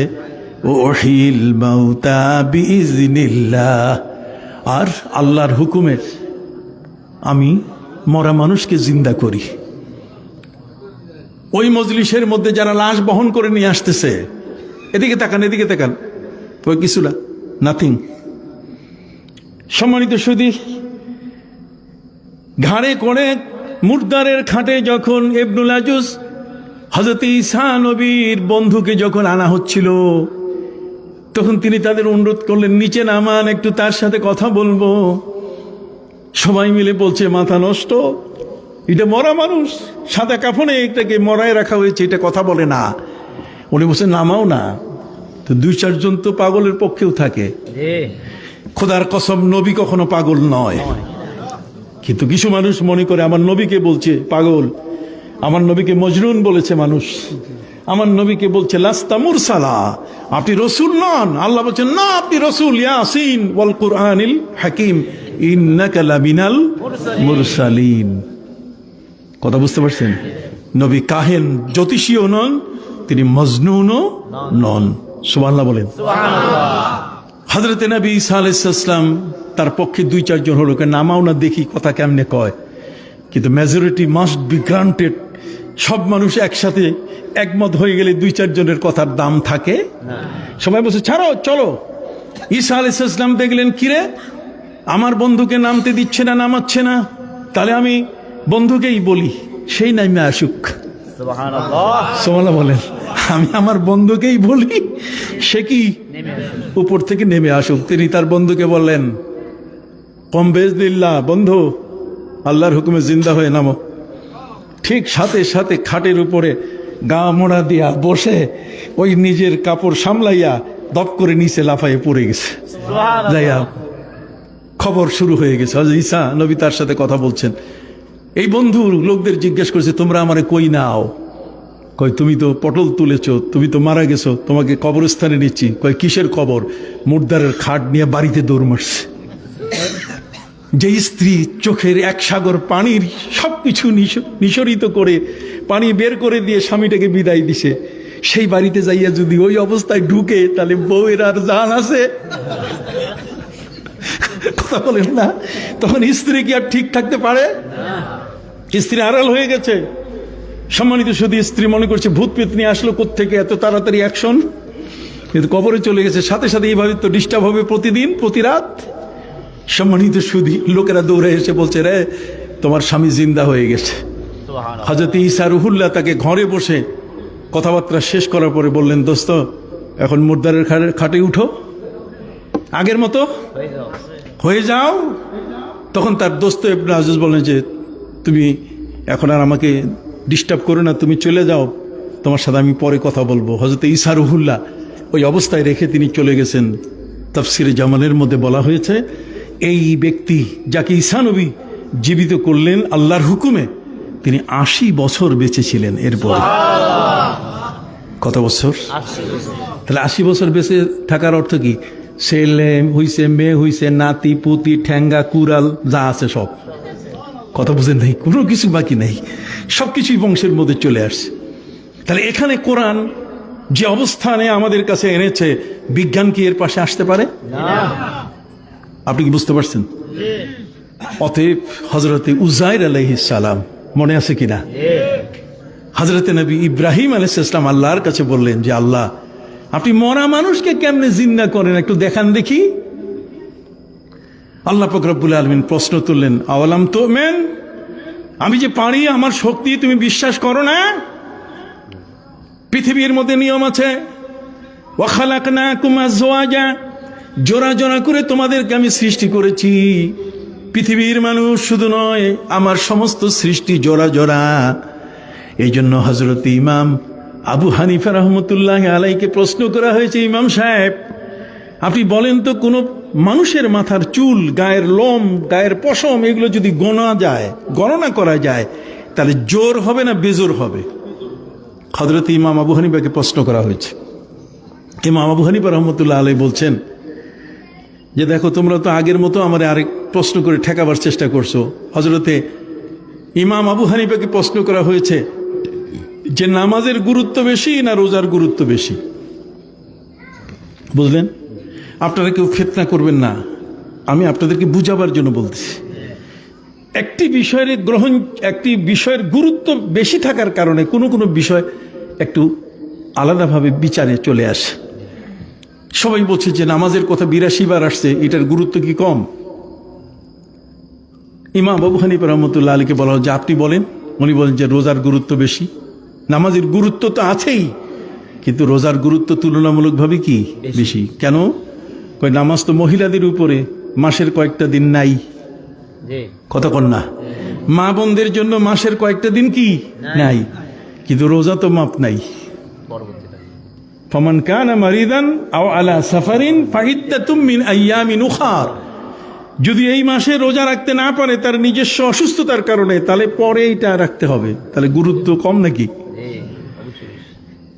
ইমাম আবু হানিফা রহমতুল্লাহ আলাইকে প্রশ্ন করা হয়েছে, কোন মানুষের মাথার চুল, গায়ের পশম, এগুলো যদি গণনা করা হয় তাহলে জোর হবে না বেজোর হবে? জোর বুঝেন? জোর কারে কয়? 2, 4, 6, 8, 10, ঠিক আছে। আর বেজোর 1, 3, 5, 7, 9, কি কোন ঠিক কিনা? 1, 3, 5, 7, 9 এগুলো কি বেজোর? তা গণনা করলে একজন পুরুষ অথবা একজন মহিলার মাথার চুল, তার দেহের পশম যদি গণনা করা হয়, তাহলে জোর হবে না বেজোর? ইমাম আবু হানিফা রহমতুল্লাহ আলাইহি উত্তর দিয়েছেন, সব জোর হবে, বেজোর হবে না। সুবহানাল্লাহ। আপনি হিসাব করছেন আমার মাথার চুল? না, হিসাব করা লাগবে না, আল্লাহ বলে দিয়েছেন যে আমি তোমাদেরকে জোড়া জোড়া করে সৃষ্টি করেছি। কথা বোঝেন নাই? প্রত্যেকটা বস্তুকে আমি সৃষ্টি করেছি কি জোড়ায় জোড়ায়। তাহলে আমরা সব কি জোড়া জোড়ায়, প্রত্যেকের জোড়া। খেয়াল করছেন কথাটা? হযরতে নবী ইব্রাহিম আলাইহিস সালাম যখন প্রশ্ন করছেন আল্লাহর কাছে, তখন আল্লাহ তাকে উল্টা জিজ্ঞেস করছেন, আওয়ালাম তুমিন, তোমার কি বিশ্বাস হয় না? হযরতে ইব্রাহিম আলাইহিস সালাম বলছেন বিশ্বাস তো হয়, কিন্তু এক জায়গায় একটা গাধার সাথে একটা বোকার সাথে আমার তর্ক হয়েছে। ওই বোকাটা যদি চালাক হইতো তো আমার ঠেকাই ফেলতো, কিন্তু বোকাটা আমাকে ঠেকাইতে পারে নাই। ওটা বোকা, ওটা চালাক না। আল্লাহ পাক রব্বুল আলামিন তার কাছে জিজ্ঞেস করলেন যে তুমি কার কথা বলতে যাচ্ছ? হযরত নবী ইব্রাহিম আলাইহিস সালাম বলেন যে আমি নমরুদের কথা বলতে চাচ্ছি। নমরুদ সারা পৃথিবী শাসন করেছে, কিন্তু ওটা বোকা, ওটা একটা গবেট। সারা পৃথিবী শাসন করার মানুষটাকে তিনি বোকা বলছেন কেন? হযরতে নবী ইব্রাহিম আলাইহিস সালামের সাথে তার তর্ক, বহস, ডিবেট, কথা কন না। আল্লাহ আছে কি আল্লাহ নাই? হযরতে নবী ইব্রাহিম তাকে জিজ্ঞাসা করলো আল্লাহ আছেন, তোমার আল্লাহ কি পারেন? রাব্বি আল্লাযী ইউহয়ী ওয়া ইউমীত, আমার আল্লাহ মানুষ জিন্দা করতে পারেন, তিনি মৃত্যু দিতে পারেন। ইন্নাল্লাহা ফালিকুল হাব্বি ওয়ান নাওয়া ইউখরিজুল হাইয়্য মিনাল মাইয়্যিতি ওয়া মুখরিজুল মাইয়্যিতি মিনাল হাইয়্য যালিকুমুল্লাহু ফাআন্না তুফাকুন। সম্মানিত সুধী, তিনি পুরুষ এবং নারী, কথা কন, ফালিকুল হাব্বি ওয়ান নাওয়া ইউখরিজুল হাইয়্য মিনাল মাইয়্যিত, তিনি মরা জিনিস থেকে জিন্দা। এই যে যত দানা আছে, যত ফসল আছে, আপনি আপনার গোলায় রাখলেন, ধান রাখতেছেন, আবার এটা জমিনে দিলে আবার নতুন করে গাছ হচ্ছে। কি বলেন, ঠিক কিনা? তাহলে আল্লাহ তাআলা মরা থেকে জিন্দা, জিন্দা থেকে কি মরা, এটা করার ক্ষমতা কার? নমরুদ বলছে ওটা আমিও পারি। হযরতে ইব্রাহিম আলাইহিস সালাম বলেছে দেখাও। ও দুইজন লোককে সামনে দাঁড় করাইয়া জল্লাদকে বলল এটাকে মেরে ফেলো, হত্যা করো, কাটো। কোপাইয়া তাকে আঘাত করে টুকরা করলো, যখন কয়টাকে মারলাম আর ওইটারে জিন্দা রাখলাম। হযরত নবী ইব্রাহিম আলাইহিস সালাম বলছেন যে তো একটা আস্তা গবেট, আমি কইলাম কি আর আমার সারিন্দা কয় কি? মানচে গোয়াম তাম্বুরায়ে মানচে বি সারায়াত, আমি কি কই আর আমার সারিন্দা কয় কি? তার অর্থ হলো যে আমি তাকে বললাম আমার আল্লাহ জিন্দা মুর্দা, মরা থেকে জিন্দা, জিন্দা থেকে কি মুর্দা। এ আমাকে দেখাইলো কি দুইজন লোক দাঁড় করে একটাকে মাইরা ফেলে বললো যে এটা শেষ, মারছি আর ওইটাকে জিন্দা রাখলাম। হযরত ইব্রাহিম আলাইহিস সালাম বললেন যে এর সাথে লজিকে কাজ করতে হবে, দলিল দিয়ে কাজ হবে না। আছে না কিছু লোক কথাবার্তা মানে না, ওদের যে বাঁশের লাঠিটা মানে ঠিক মতো, কথা কন না, কি মানে? বাঁশের লাঠি। সুন্দরবনের কোসা, কথা কন না, তো সুন্দরবনের কোসাটা যদি সামনে নেন তখন ঠিক আছে আমি মানলাম। কিছু মানুষ তো এরকম আছে, বাঁশ দেখলে তার হুঁশ ফিরে, কথা বুঝতে পারছেন? হযরতে নবী ইব্রাহিম আলাইহিস সালাম দেখলেন যে একে এইভাবে কথা বললে হবে না, লজিক দিয়ে তার সাথে কথা বলতে হবে। দেখছেন কোরআন লজিকে চলে আসলো, কোরআন চলে আসলো যুক্তি তর্কে। হযরতে নবী ইব্রাহিম আলাইহিস সালাম নমরুদকে বললেন যে আমার আল্লাহ সূর্যটা তো পূর্ব দিক থেকে উঠায়, তো তুমি এটা পশ্চিম দিক থেকে একবার উঠায় দেখাও। আল্লাহ তো পূর্ব দিকে উঠায়, তুমি যেহেতু আল্লাহর মতো একজন আল্লাহ দাবি করতেছো, তো কাজে তুমি পশ্চিম দিক থেকে উঠাও। কোরআন বলছে ফাবুহিতাল্লাযী কাফার, সে হাক্কা বাক্কা হয়ে গেল। এই ভূমিকম্পে যেমন হাক্কা বাক্কা, কথা কন না, ঠিক ঠিক এরকম হয়ে গেল, নিথর নীরব হয়ে গেল, সে এখন উত্তর দিতে পারে নাই। হযরত ইব্রাহিম আলাইহিস সালাম বলেন যে ওটা বোকা। ও যদি আমাকে উল্টা প্রশ্ন করতো যে তুমি কি দেখছো, তুমি কি মরা মানুষ জিন্দা হওয়া দেখছো, কথা কন না, তো আমি তো দেখি নাই, তাহলে আমি তো কইতে পারতাম না, ও তো আমার ধরে ফেলতো। এই জন্য আল্লাহর কাছে বলছে যে আল্লাহ আমার ট্রেনিংটা থাকা দরকার, আমার একটা নিজস্ব কি, আপনার কথা বলছেন, আপনার বোধহয় অসুবিধা হচ্ছে, ছেড়ে দিব। সম্মানিত সুধী, হযরতে নবী ইব্রাহিম আলাইহিস সালাম তিনি বলছেন যে আল্লাহ আপনি আমার একটু ভালো মতো ট্রেনিং দিয়ে স্মার্ট করে দেন, এত শক্তিশালী করে দেন যাতে কথা বললেই ঠাস ঠাস করে যেন উত্তর দিতে পারি। কয় সেটা কি? কেউ তো আমাকে প্রশ্ন করে নাই যে ইব্রাহিম তুমি কি দেখছো মরা থেকে জিন্দা, তাহলে আমি তো উত্তর দিতে পারতাম না। কাজে আপনি রব্বে আরিনি কাইফা তুহিল মাউতা, আপনি মরা মানুষ কেমনে জিন্দা করেন আপনি একটু দেখান। আল্লাহ বলছেন তুমি কি আমার উপর বিশ্বাস করো না? একটা মান অভিমানের ব্যাপার আসছে কিনা? তুমি আমাকে আল্লাহ বলে স্বীকার করেছো, আমি তোমাকে বলছি তুমি এটা মেনে নিবে, এখন তুমি আবার উল্টা প্রশ্ন করেছো যে আল্লাহ আপনি কেমনি সৃষ্টি করেন দেখান, বিশ্বাস হয় না? এখানে দাঁড়াও।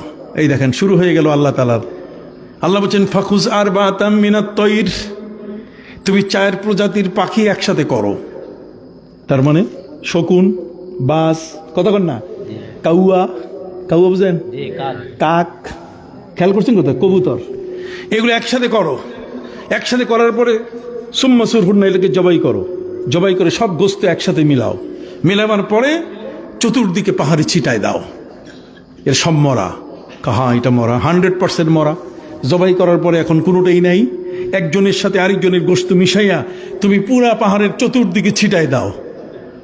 কয় তারপর কয় সুম্মা দুরহুন্না, এরপরে ডাক দাও, রে কবুতর, রে কাক, রে বাজ, তোমরা যার যেখানে নিজেদের গোস্তের সাথে নিজের দেহের সাথে মিশে যাও। সুম্মা দুরহুন্না ইয়াতিনাকা সায়া, বলার সাথে সাথে গোস্ত উড়ে উড়ে, কবুতরের গোস্ত কবুতরের সাথে, চিলের গোস্ত চিলের সাথে, কাকের গোস্ত কাকের সাথে।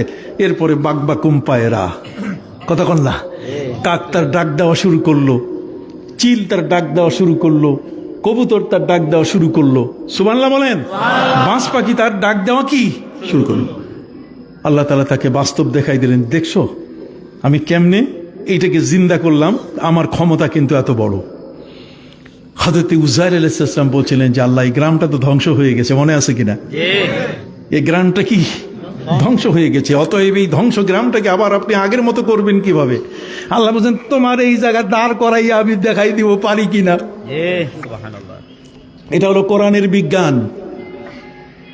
হযরত উযাইর আলাইহিস সালামকে আল্লাহ তাআলা 100 বছরের জন্য মৃত্যু দিলেন। কত বছর? 100 সেঞ্চুরি। কথা বুঝতে পারছেন? এই 100 বছরের জন্য আল্লাহ তাআলা তাকে মৃত্যু দিয়ে দিলেন। 100 বছর তার সাথে ছিল কিছু সিরকা। সিরকা বুঝেন? আমাদের দেশে যেমন আমরা কিছু পানীয় যেমন কোক ইত্যাদি, এগুলো কইতে চাই না, ইসরায়েলি পণ্য, মজো, আবার কইলে ওদের প্রচার হয়ে গেল। কথা বুঝেন নাই? বলতে গেলেও তো বিপদ। সম্মানিত শুধু আমরা যে নর্মাল পানিটা খাই, এই নর্মাল পানি ছাড়াও তো কিছু পানি এরকম আছে যেগুলো একটু দাম দিয়ে কিনে খাইতে হয়, ঠিক কিনা? একটা পাত্রের মধ্যে তার কিছু খাবার, সিরকা ছিল, আর সাথে ছিল একটা গাধা। কি গাধা? সুবহানাল্লাহ বলেন। গাধা একটি গাছের শেকড়ের সাথে গাছ রশি দিয়ে তিনি বেঁধে রাখলেন, আর খাবারটা পাত্রে। উনি গাছের পাশে বসে, আল্লাহ বলছেন বসো, বসছেন। আল্লাহ যদি মৃত্যু দেয়, উঠার সুযোগ আছে? হযরত উযাইর আলাইহিস সালামকে আল্লাহ তাআলা 100 বছরের জন্য মৃত্যু দিলেন। কত বছর? 100 বছর। 100 বছর, 1 মিলেনিয়াম, 100 বছর, 1 শতাব্দী। এই জন্য আল্লামা ইবনে খালদুন বলছেন যে 100 বছর পর পর পৃথিবীতে পরিবর্তন আসবে। এই যে ভূমিকম্পগুলো হচ্ছে, এর 100 বছর আগে এই ধরনের প্রলয় ঘটিয়েছিল, সেগুলো আবার 100 বছর পরে ফিরে আসছে। তার মানে 100 বছরের মধ্যে পৃথিবীর নদ নদীর গতি বিধি এগুলো পরিবর্তন হয়ে যাবে। কতক্ষণ না, মানুষের ল্যাঙ্গুয়েজ, মানুষের ভাষা, মানুষের অবস্থান পরিবর্তন হবে। বিজ্ঞানের জায়গায় থাক। সম্মানিত শুধু হযরত উযাইর আলাইহিস সালামকে আল্লাহ তাআলা 100 বছর পর আসরের সময় তারে জিন্দা করছেন। কত? 100 বছর পর আসরের সময় তাকে জিন্দা করে আল্লাহ তাকে প্রশ্ন করছেন, কামলা বিস্তা, এই গাছের নিচে তুমি কতদিন থেকে আছো বলো। হযরত উযাইর আলাইহিস সালাম তিনি উত্তর দিলেন, লাবিস্তু ইয়াওমান আও বা'দা ইয়াওম, আমি এখানে মনে হয় একটা দিন, আর দিনের একটা অংশ। এখন আসর, যে সূর্য ডুবতেছে, অল্প একটু সময় এখানে বসে আছি। দেখেন 100 বছর চলে গেছে, কোনো খবর নাই। আমার আল্লাহ বলেন, বাল্লা বিস্তামিয়াত আমিন, তুমি এখানে কতদিন? 100 বছর তুমি মরা। সুম্মা বাসা, তারপর তোমাকে কি জিন্দা করছি আমি। তো 100 বছর মরার পরে যদি তোমার আমি জিন্দা করতে পারি, তাহলে ওই গ্রামটাকে জিন্দা করতে আমার কি কষ্ট হবে? দেখছেন কোরআনের বিজ্ঞান কোথায়, আর আমাদের দেশের জেনারেল তাদের বিজ্ঞান কোথায়? এই জন্য এই হেফজ মাদ্রাসা, হাফিজে কোরআন যারা, এরা হলো আমাদের সম্পদ। কোরআন এটা সিনার মধ্যে যারা ধারণ করবে, তারা হলেন আমাদের সর্বোচ্চ সম্মানী ব্যক্তি। আমার প্রিয় নবী সাল্লাল্লাহু আলাইহি ওয়াসাল্লাম হলেন প্রথম কোরআনের হাফেজ। তারপরে সেই বিশ্ববিদ্যালয়ে, কোরআনিক বিশ্ববিদ্যালয় দারে আরকাম, সেই সাফা পাহাড়ে কথা কন না পাদদেশে যে মাদ্রাসা, যে ইউনিভার্সিটি ছিল, সেইখানে সর্বপ্রথম হাফেজ হয়েছেন হযরতে আলী রাদিয়াল্লাহু তাআলা আনহু। সুবহানাল্লাহ। হযরতে আলী রাদিয়াল্লাহু তাআলার পরে হাফেজ হয়েছেন হযরত আবু বকর সিদ্দিক রাদিয়াল্লাহু তাআলা আনহু। তারপরে হযরত আবু বকর সিদ্দিক রাদিয়াল্লাহু তাআলা আনহু হাফেজ হয়েছেন। নবীর ওই মাদ্রাসায় হাফেজে কোরআনের সংখ্যা হলো 10,000। নবীর সাহাবী হলেন 1,24,000 অথবা 1,26,000। এই 1,24,000 সাহাবীর মধ্যে 10,000 ছিলেন কি হাফেজে কোরআন, কোরআনে কি হাফেজ। নবী নিজে হাফেজ, কথা কন। তার ভাইস চ্যান্সেলর, কথা কন না। তারপর সেখানে আবু বকর সিদ্দিক, উমরে ফারুক, যে উমর তার কাছে ইসলাম গ্রহণ করলেন, 3,000 কালি না, কথা কন। হাফেজে কোরআনের সিনার মধ্যে যে কালিটা, সে কালি সিনার মধ্যে যেটা খোদাই করা হয়েছে, লা তুহাররিক বিহি লিসানাকা লিতাআজালা বি ইন্না আলাইনা জামআহু ওয়া কুরআনা ফাইদা ক্বারানাহু ফাত্তাবি' কুরআনা সুম্মা ইন্না আলাইনা বায়ানা। আলোচনা করলে তো বিশাল লম্বা সময়, কথা বুঝতে পারছেন। আমি যে বিষয়টা আপনাদের কাছে তুলে ধরতে চেয়েছি সেটা হলো এই, কি কোরআন হলো এই পৃথিবীর সবচেয়ে বড় বিজ্ঞান গ্রন্থ। এই জন্য আলবার্ট আইনস্টাইন তিনি বলছেন, science without Quran is blind. আপনি পৃথিবীর বিজ্ঞান যদি কোরআন দিয়ে বিচার করেন তাহলে ঠিক আছে, আর কোরআন বাদ দিয়ে যদি বিজ্ঞান বিচার করেন তাহলে ব্লাইন্ড, এটা অন্ধের জগৎ। আপনি ওই বিজ্ঞান দিয়ে মানুষকে আপনি উপকার দিতে পারবেন না। এই জন্য কোরআনের বিজ্ঞান। আসেন কোরআনের বিজ্ঞানে হযরতে উযায়ের আলাইহিস সালাম 100 বছর পরে আল্লাহ বললেন যে তুমি 100 বছর এখানে মরা ছিলে, আমি তোমাকে জিন্দা করছি।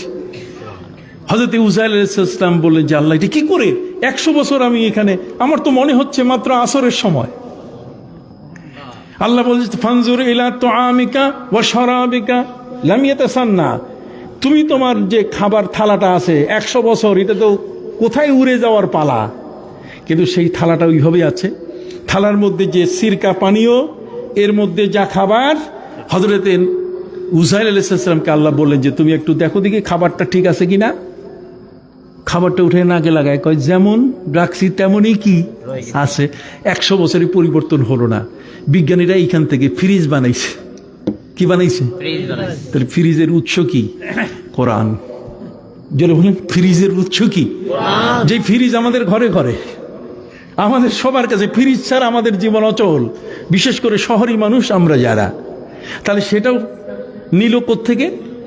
কোরআন থেকে। আপনি বলেন না কেন সেটা নিচে কোত্থেকে? বড্ড করে বলেন সুবহানাল্লাহ। এখন আসেন, একটা তো টেস্ট করে দেখলো যে অবাক কাণ্ড। হযরতে উযায়ের আলাইহিস সালাম তিনি দেখে বিষয়টা চিন্তায় পড়ে গেলেন যে যদি এই খাবারটা নষ্ট হয়ে যেত তাহলে আমি বুঝতাম যে 100 বছরে আমি মরা ছিলাম। খাবারটা যেহেতু তাজা আছে, কাজে এত বছর তো এই খাবারটা এইভাবে ছিল তা নয়। সে প্রশ্ন করতে পারে কিনা? এই জন্য আল্লাহ পাক রব্বুল আলামিন বললেন ওয়ানজুর ইলা হিমারিকা, তোমার গাধার দিকে তাকাও। একটু যদি বুঝেন তা আজকের ওয়াজটা সফল হবে।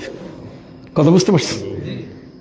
ওয়ানজুর ইলা হিমারিক, হিমার মানে গাধা। সৌদি আরবে গেলে আমরা তো কত আজে বাজে গালি দেয়, সৌদি আরবে গেলে একটা খাটা গালি দিয়ে দেয়, হিমার, তার মানে গাধা। হযরতে উযায়ের আলাইহিস সালামকে আল্লাহ তাআলা বললেন যাও গাধার দিকে তাকাও। গাধার দিকে তাকিয়ে তিনি দেখলেন যে গাধার গায়ে কোনো গোশত নাই, শুধুমাত্র তার হাড্ডিগুলো, তার ফসিলগুলো পড়ে আছে। এই ফসিলগুলো দেখেই তিনি অনুমান করছেন যে এটা 100 বছরের কম হবে না। তাহলে ফসিল দেখে, হাড় দেখে অনুমান করা যায় যে 100 বছর না 50 বছর না 30 বছর না 20 বছর। উনি বুঝতে পেরেছিলেন এটা কত, 100 বছর। এর থেকে ডিএনএ টেস্ট বের হয়েছে। ডিএনএ টেস্ট, হাড়ের মধ্যে ডিএনএ টেস্ট হয়। সুবহানাল্লাহ বলেন। তাহলে বিজ্ঞানের ডিএনএ টেস্ট জন্ম নিল কোত্থেকে? একটা হাত উঁচু করে বলেন না সুবহানাল্লাহ। কয়টা শুনবেন আপনি? সারা পৃথিবীর বিজ্ঞান এক জায়গায় নিয়ে আসেন। আজকের ভূমিকম্প হলো, ভূমিকম্পের কথা আল্লাহ বহু আগে বলে দিয়েছেন, ইদা জুলজিলাতিল আরদু জিলজালাহা। কত বড় মহাশক্তিধর তিনি। একটা ঘর নড়াবার শক্তি আমাদের 50 জন লোকের নাই, কথা কন না? আর সেখানে বিশাল একটা অঞ্চল জুড়ে এমন ভাবে আল্লাহ তাআলা মাটি লড়াই দিলেন যে বিশাল বড় বড় স্থাপনা বিল্ডিং গুলো সব মাটির ভিতরে। মেক্সিকো ঠিক এমনি করে কিছুদিন আগে আপনার সিরিয়ার পাশে এই যে আফগানিস্তানে ভূমিকম্প হলো, সব তলিয়ে গেছে। কথা বুঝতে পারছেন? ইদা জুলজিলাতিল আরদু জিলজালাহা, যখন এই পৃথিবীর একটা কম্পন সৃষ্টি হয়ে যাবে, পৃথিবীকে যখন কম্পিত করা হবে। এই পৃথিবীর কম্পন আসে কেন? বিজ্ঞানীদের বলবেন যে নিচে প্লেট সরে গেছে, গ্যাস আগ্নেয়গিরির মুখ দিয়ে বাইর হয়ে যাইয়া জায়গাটা ফাঁকা হয়ে গেছে, এই জন্য মাটিটা দেবে যাচ্ছে এবং একটা চাপ সৃষ্টি হয়েছে। এটা বিজ্ঞানীদের তথ্য। আমি আমার নবীজির তথ্য দিব? সবাই বলেন, রাজি আছেন শুনতে? আমার নবী সাল্লাল্লাহু আলাইহি সাল্লাম বললেন, পৃথিবীর মধ্যে ভূমিকম্প আসতে গেলে 15টা জিনিস যখন সমাজে পাওয়া যাবে। কয়টা? 15টা জিনিস সমাজে চালু হয়ে গেলে আর ভূমিকম্প ঠেকাবার ক্ষমতা নাই। কোনো দরবেশের দোয়া কবুল হবে না, কোনো তসবিহওয়ালার তসবিহ কাজে আসবে না। প্রিয় নবী সাল্লাল্লাহু আলাইহি সাল্লাম তিনি বলেছেন, ইজা তুখিজাল ফায়ুদ্দিওয়ালা, যখন রাষ্ট্রের সম্পদ চুরি হবে। কথা বলেন, রাষ্ট্রের সম্পদ কি চুরি হবে? রাষ্ট্রের সম্পদ যে কেউ চুরি করে নিয়ে যাচ্ছে। কথা বুঝতে পারছেন? রাষ্ট্রের সম্পদ যখন চুরি হয়ে যাবে তখন ওই জাতি চোরের খাতায় নাম লেখাবে। কথা কন না? রাষ্ট্রের সম্পদ হচ্ছে প্রত্যেকের জন্য আমানত। এই রাষ্ট্রের সম্পদের উপরে হাত দেওয়া যাবে না। অতএব যদি কোনো গরিব, কোনো মিসকিন, তার জন্য যদি কোনো বরাদ্দ আসে, টিন বরাদ্দ আসলো, গম বরাদ্দ আসলো, এটা যথাযথ তাকে দিতে হবে। এটা মেম্বার সাহেব ওই টিন দিয়ে নিজের বাড়ির ওই চৌচালা ঘর বানাইতে পারবেন না, আর গমের আটা দিয়ে সকালবেলার নাস্তা খাইতে পারবেন না। কথা বল, ইজ্জত তুখিজাল ফায়ুদ্দিওয়ালা। আপনারা একটা করে বলবেন আর আমি একটা করে বলবো, আপনারা উত্তর দিবেন এটা আমাদের সমাজে আছে কিনা। সবাই কইতেছে না। আছে? হাত উঁচু করে দেখান তো, আছে না? রাষ্ট্রের সম্পদ চুরি হচ্ছে না? যে সেই নিয়ে যাচ্ছে, লুটপাট হয়ে যাচ্ছে, ব্যাংক লুট হচ্ছে। কতক্ষণ না? টাকা লুট হচ্ছে, একেবারে চুরমার হয়ে গেছে সব। যে যেখান থেকে পাচ্ছে লুটপাট করে নিয়ে যাচ্ছে। এক, ইজ্জত তুখিজাল ফায়ুদ্দিওয়ালা ওয়াল আমানাতু মাগনামা। বিশ্বাসী মানুষ এর সংখ্যা শূন্যের কোঠায় চলে আসবে। আপনি কারো কাছে 1 লক্ষ টাকা রাখবেন, আপনি এই কারণে যে এই 1 লক্ষ টাকা রাখার মতো আপনার কাছে ব্যবস্থা নাই, আপনি ব্যাংক যান না। আপনি পাশের একজন ভালো প্রতিবেশীকে আপনি বিশ্বাস করে দিলেন যে 1 লক্ষ টাকা, মেয়েটা বড় হইতেছে, এটার বিয়ের দিন আপনার কাছে আমি টাকা চাবো। ঠিক আছে, অসুবিধা নেই। যেদিন টাকা চাইতে গেছি সেদিন বলছি, তুমি আমার কাছে টাকা চাইতে আসছো, লিখিত আছে আমার কাছে টাকা তুমি রাখছো, কোনো প্রমাণ আছে? তার মানে ইজ্জত তুখিজাল ফায়ুদ্দিওয়ালা ওয়াল আমানাতু মাগনামা। আমানত ধ্বংস হয়ে যাবে। এই চেয়ারে যে বসে কথা বলার কথা, সে না বসে আরেকজন যে দুনিয়ার মাহিয়া, কোন সুন্দরী নারী কোথায় কি আছে সেই নিয়ে এসে কথা বলবে, যেটা এই মজলিসে মানায় না। কথা কন না? এই মজলিসে কি মানায় না? এই মজলিসে কথা বলার লোক আছে তো? চেয়ারম্যান মানায়, এমপির চেয়ারে এমপি মানায়। আর এখানে কোরআন হাদিসের কথা যে বলবে, সেই আলেমের জন্য এই চেয়ারটা। ওটা ওই ফালতু টুপিওয়ালা আর লম্বা একটা জামা ঝুলাইলেই আর কয়েকটা দিন লেখাপড়া করলেই সবকিছু সে বুঝে, তা কিন্তু নয়। এটা আমানতের একটা চেয়ার। কথা বলেন, এই আমানতের চেয়ারটা এখন নষ্ট হয়ে গেছে। কতক্ষণ না? ধাক্কাইয়া বের করে দেওয়া হচ্ছে, এই করা হচ্ছে, সেই করা হচ্ছে, সম্মান নষ্ট করে ফেলা হচ্ছে। ইজ্জত তুখিজাল ফায়ুদ্দিওয়ালা ওয়াল আমানাতু মাগনামা ওয়াজ যাকাতু মাগরামা। যাকাতকে যখন জরিমানা মনে করবে, যাকাত দিবে না। যদি যাকাতের জন্য কোনো হুজুর আছে তো ছেলে মেয়েকে মিথ্যা শিখাই দেয় যে বাবা নাই, শহরে গেছে। কতক্ষণ এই ডাহা মিথ্যা কথাগুলো হয় কি না? ফোনে, ভাই তুমি কোথায়, খাবি চিটাগাং? আসলে আছে কিন্তু এই যে কুমিল্লার, হয়তো সে এক জায়গায় আছে। কতক্ষণ না, আমি শিলমুড়ির নাম কইলাম না, তাহলে তো আপনি আমাকে ধরবেন, আমাদের জায়গার নাম বললেন কেন? কথা বুঝতে পারছেন? এই যে মিথ্যা, মিথ্যা চলছে কিনা? ইজ্জাত তো খেদাল ফায়ুদি ওয়ালা ওয়ালা আমানাতু মাগনামা ওয়াজ যাকাতু মাগরামা ওয়া আতা'আর রাজুলু ইমরাতা। ব্যক্তি তার স্ত্রীর অনুসরণ করবে, নারীর কর্তৃত্ব বেড়ে যাবে এত বেশি যে পুরুষ ওখানে বোবা হয়ে থাকবে। কতক্ষণ না? যদি এমন হয়, যদি ওই নারীকে যদি কেউ কিছু বলে, তাহলে এত অসুবিধা হবে যে তাকে লাল ঘরে ভাত খাওয়াই ছাড়বে। এই জন্য কবি বলছেন, আসবে ও ভাই দুদিন পরে পুরুষ যাবে রান্না ঘরে। আসবে ও ভাই দুদিন পরে পুরুষ যাবে রান্না ঘরে। মেয়ে চলবে এই বাজারে করবে কোটকাচারি। আখিরি জামানা বলিতে মানা, বলতে গেলে ধৈরা মারে রে। কইতে গেলে একটা লাল ঘরের ভাত খাওয়াই দিবে, নারী নির্যাতন কেস দিয়ে দিবে, পুরুষ নির্যাতন কেস দেয়। কি কত বড় বোকা জাতি, কত বড় বোকা জাতি! নিজের সেফটি না দিয়ে আরেকজনের সেফটি দিচ্ছে। কথা বোঝেন নাই? আইন তো হবে সবার বেলায় কি সমান। সমাজের মধ্যে পুরুষরা কি নির্যাতনের শিকার হয় না? জোরে বলেন হয় না? আপনি খবর নিয়ে দেখেন, আপনি অবাক হয়ে যাবেন। কোন কোন ফ্যামিলিতে এমন আছে যে স্বামীটা সারাদিন কাজ করার পরে, সারাদিন খাটাখাটনির পরে, সারাদিন অফিস করার পরে গাধাশ্রম দিয়ে আসছে, ঘরে একটু শান্তি তার নাই। সারা রাত বেতার বাংলাদেশ বাজতেই থাকে, টেলিভিশন চলতেই থাকে। কথা বোঝেন? হুজুর বললেন শতকরা ৮০ জন, আমি কই নেই, হুজুর কইছেন। কথা বুঝতে পারছেন ভাই? বুঝতে পারছেন? নারীর প্রতি, নারীর আনুগত্যে চলবে সব, সব নারীর। ম্যাডাম ম্যাডাম ম্যাডাম, কথা কন না? আল্লাহর নামে তসবি নাই, তসবি কার? কথা কয় না? আল্লাহর নামে তসবি নাই, তসবি কার? ম্যাডাম ম্যাডাম ম্যাডাম, কেমন আছেন ম্যাডাম? ম্যাডাম ম্যাডাম স্যার সে কিচ্ছু বুঝে না। কতক্ষণ? কি চমৎকার! আমার নবী বোধহয় বাংলাদেশে এসে তিনি কথাগুলো বলে গেছেন। ইজ্জাতু খিজাল ফায়ুদিওয়ালা ওয়াল আমানাতু মাগনামা ওয়াজ যাকাতু মাগরামা ওয়া আতা'আর রাজুলু ইমরাতা ওয়া আক্কা উম্মা। মাকে ঘর থেকে বের করে দিচ্ছে, মাকে কণ্ঠসা করে রাখতেছে। বউয়ের সামনে, ঘর ছেলের পুত্রবধূ ছেলের বউয়ের সামনে মাকে এমন ভাবে রাখছে যে মা মনে হয় একজন বন্দী আসামি। কথা বলেন? মা কি বন্দী আসামি? মা কথা বলতে পারে না। মা বয়স হওয়ার কারণে সে একটু কাশে। ঢাকা শহরে হলে বউ বলা শুরু করে যে তোমার মাকে সরাও, এই খুক খুক করে কাশে, এগুলো সহ্য করা যায়? কথা বোঝেন নাই? নতুন আরেকজন আসছে, সম্মানিত শুধু মিথ্যা কথা বলে, মায়ের কাছে বলে, মা আমার ছেলেটাকে আমি আমেরিকান স্কুলে পড়াবো, ব্রিটিশ কাউন্সিলের পাশে পড়াবো।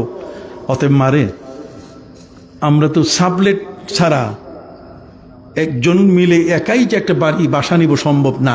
আরেকজন নিচে ওইটার একটা রুম সাবলেট, কতক্ষণ না, এইটা ভাড়া নিয়ে থাকবো, তোমার জায়গা তো হবে না মা, তুমি দেশের বাড়ি যাও। মা বলে ঠিক আছে বাবা, কিন্তু চুপ করে রান্নাঘরের পাশে এসে চোখের পানি ছেড়ে দিয়ে কাঁদে, হায় রে আমার ছেলে, আমি কি বুঝি না যে তুমি আমেরিকান স্কুলে পড়াবা আর আমারে তুমি বৃদ্ধাশ্রমে পাঠাই দিতেছ? কথা কন। পৃথিবীর মধ্যে এই ঘটনাগুলো ঘটছে কিনা? হ্যাঁ, কষ্ট করে সবকিছু তার স্ত্রীর হাতে এনে দেয়, কিন্তু মায়ের খবর না। মায়ের কোনো ওষুধের চিকিৎসার কোনো ব্যবস্থা নাই। রে যুবক, তোমাদের আজকে বেশি সংখ্যায় আসা উচিত ছিল এই কোরআনের মাহফিল।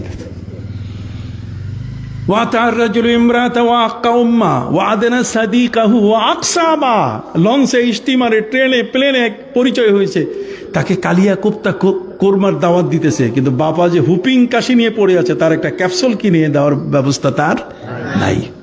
আছে কিনা? এগুলো ঘটছে কিনা? হ্যাঁ, ঘটছে তো।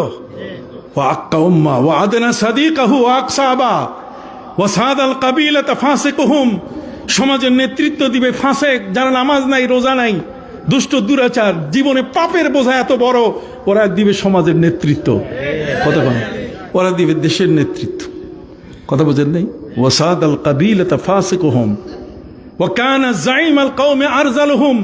সমাজের মধ্যে যেগুলো মেথর মানুষের পায়খানা পরিষ্কার করেছে, কতক্ষণ না, ওগুলো এখন হ্যাডাম, কতক্ষণ না, ওদের ওদের ওদের এমন শক্তি, ওদের ভয়ে রাস্তায় বাইরে হওয়া যায় না। কি ভাই আছে কি না? আছে। তো ভূমিকম্প তো আসবেই। ভূমিকম্প কি এমনি এগুলো ঠেকানতে গেলে, এগুলো পরিষ্কার করতে গেলে তো বহু সময়ের প্রয়োজন, কতক্ষণ। ভাইরা আমার নবী সাল্লাল্লাহু আলাইহি ওয়াসাল্লাম তিনি বলেন, ওয়াসাদাল কাবিলাতা ফাসিকুহুম ওয়া কানা যাইমাল কওমি আরজালুহুম ওয়া তুউল্লিমা লিগাইরি আহলিদ দ্বীন। অযোগ্য, অথর্ব, সন্ত্রাসী ওরা ক্লাসের ছাত্র হবে। প্রিন্সিপাল সাহেব যদি নকল করতে না দেয়, তাহলে সাথে সাথে যখনই পরীক্ষা শেষ ধরে বসে, স্যার খবর আছে আপনার, আপনি কেন নকল করতে দেন নাই?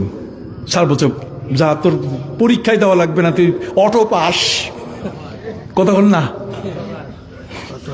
পরীক্ষা দেওয়া লাগবে না, তুমি কি অটো পাস। চলে আসছে কি না? পরীক্ষা দিবে না, অটো পাস। অটো পাসে কোনোদিন দেশ চালানো যাবে? শিক্ষিত হওয়া যাবে? প্লেন চালানো যাবে? অটো পাসে কখনো মেট্রো রেল চালানো যাবে? যাবে না। একটা অটো রিক্সাও চালানো যাবে না অটো পাসে। এটারও ডাইন বাম জানা দরকার, এটার বিআরটি এর ট্রেনিং থাকা দরকার। কখন সিগন্যাল দিবে, রাস্তার ডাইন না বাম, ট্রাফিক আইন যদি না বুঝে তো ঢুকাই দিবে আরেকজনের গাড়ির সামনে পিছনে। আমি কি আপনাদেরকে বুঝাইতে পারছি? আল্লাহু আকবার বলেন। কেন এই ভূমিকম্প আজকে?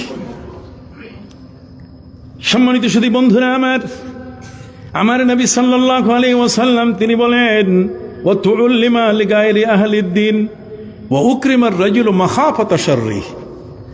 একটা মানুষ আরেকটা মানুষকে দেখলে সালাম দিতেছে, সালাম আলাইকুম,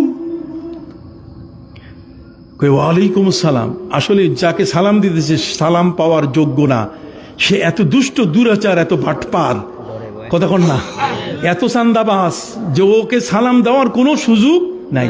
এখন যদি সালাম না দেই, তাহলে কালকেই সে চান্দা ধরে বসবে, যে টাকা দাও, নাহলে শেষ, কতক্ষণ। তাহলে ওয়া উকরিমার রাজুলু মাখাফাতা শাররি, তার অনিষ্টতা থেকে বাঁচার জন্য কি দেয়? সালামটা দেয়। এটা বাঁচার সালাম, এটা ইসলামের সালাম, কতক্ষণ না, এটা কি বাঁচার সালাম, এটা ইসলামের সালাম না। ওয়া উকরিমার রাজুলু মাখাফাতা শাররি ওয়া যাহারাতিল কায়নাত ওয়াল মাআজিব। ঘরে ঘরে যেখানে সেখানে গায়িকা, নর্তকী, নাচ গান, বাম্পার, কতক্ষণ না, এই যে ডানাকাটা পৈরি, এগুলোর সংখ্যা বেড়ে যাবে।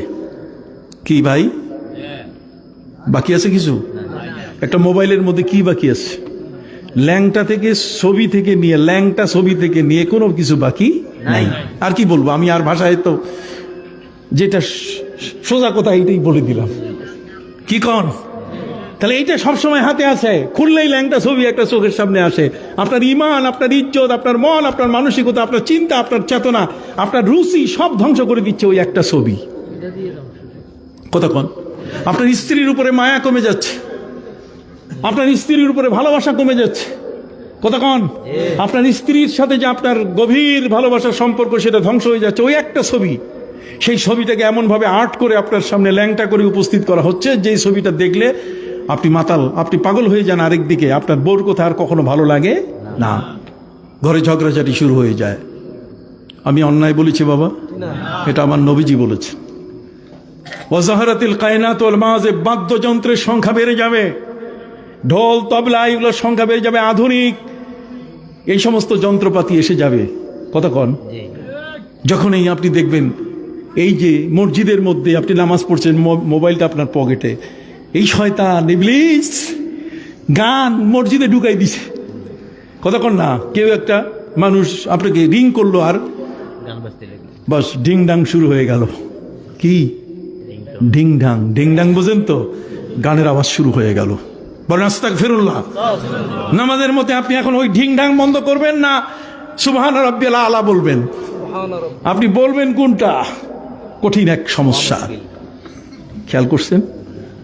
আমি আর আপনাদের বেশিক্ষণ রাখবো না, বিনয়ের সাথে আপনাদের কাছে বলতে চাই, আমার নবী সাল্লাল্লাহু আলাইহি ওয়াসাল্লাম বলছেন ওয়া যাহারাতিল আসওয়াতু ফিল মাসাজিদ, মসজিদ নিয়ে ঝগড়া হবে। কি নিয়ে ঝগড়া? মসজিদ নিয়ে। কে সভাপতি হবে? সভাপতির চেয়ার কেউ ছাড়তে রাজি বেশি তেরিবেরি করলে আরেকটা মসজিদ বানাই ফেলবে।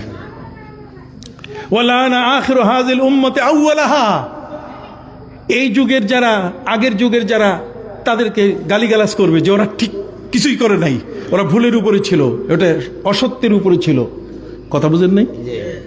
নবী করিম সাল্লাল্লাহু আলাইহি ওয়াসাল্লাম বলছেন ফারতাকিবু ইনদা যালিকা রিহান হামরা, ওই সময় দেখবে যে গরম বাতাস, ওয়া জালজালাতান, ভূমিকম্প শুরু হয়ে যাবে। এই ভার, এটা আল্লাহ তাআলা এই জমিনের মধ্যে, এই জমিনটাকে দিলে পরে সে জমিন আর সহ্য করতে পারবে না।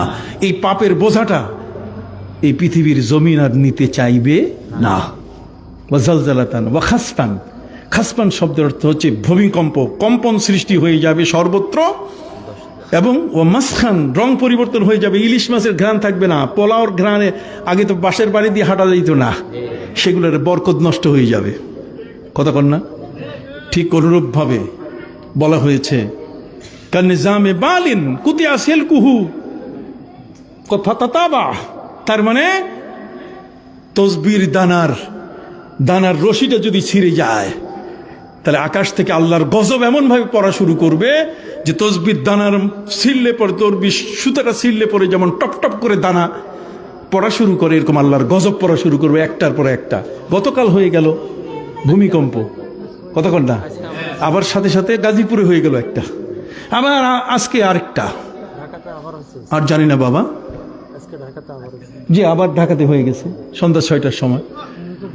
আমার ওয়াইফ বলতেছে আমি কি করব, কোথায় যাব, কোন জায়গায় যাব, আমি 10 তলায় থাকি, যাব কোথায়? ওইটা ওই নড়াচড়া হয়েছে তো, এখন আমি নিচে যাব, আমি নিচে গেলে যদি বিল্ডিংটা পড়ে তখন কি হবে? আমি তোমারে বাইর করব কেমনে? আমি তোমার তো বাইর করবো না, কাজে ওখানে থাকো, আমিও থাকি, দুইজনে মিলে মরলে একসাথে, আর বাঁচলেও কি একসাথে। হায়াত মৌতের মালিক কে? আল্লাহ। পাপ যত বেশি হচ্ছে তত জমিন কাঁপতেছে, কতক্ষণ না, পাপ যত বেশি হচ্ছে তত জমিন কি, সুদখোর, ঘুষখোর, জেনাখোর, বেবিচার, মদখোর, জেনাকারী, বেবিচারী যখন ভরে যায় দেশ, তখন ওই দেশের মাটি কম্পিত হয়ে যায়, ওই মাটিটা আর ঠিক মতো থাকতে পারে না।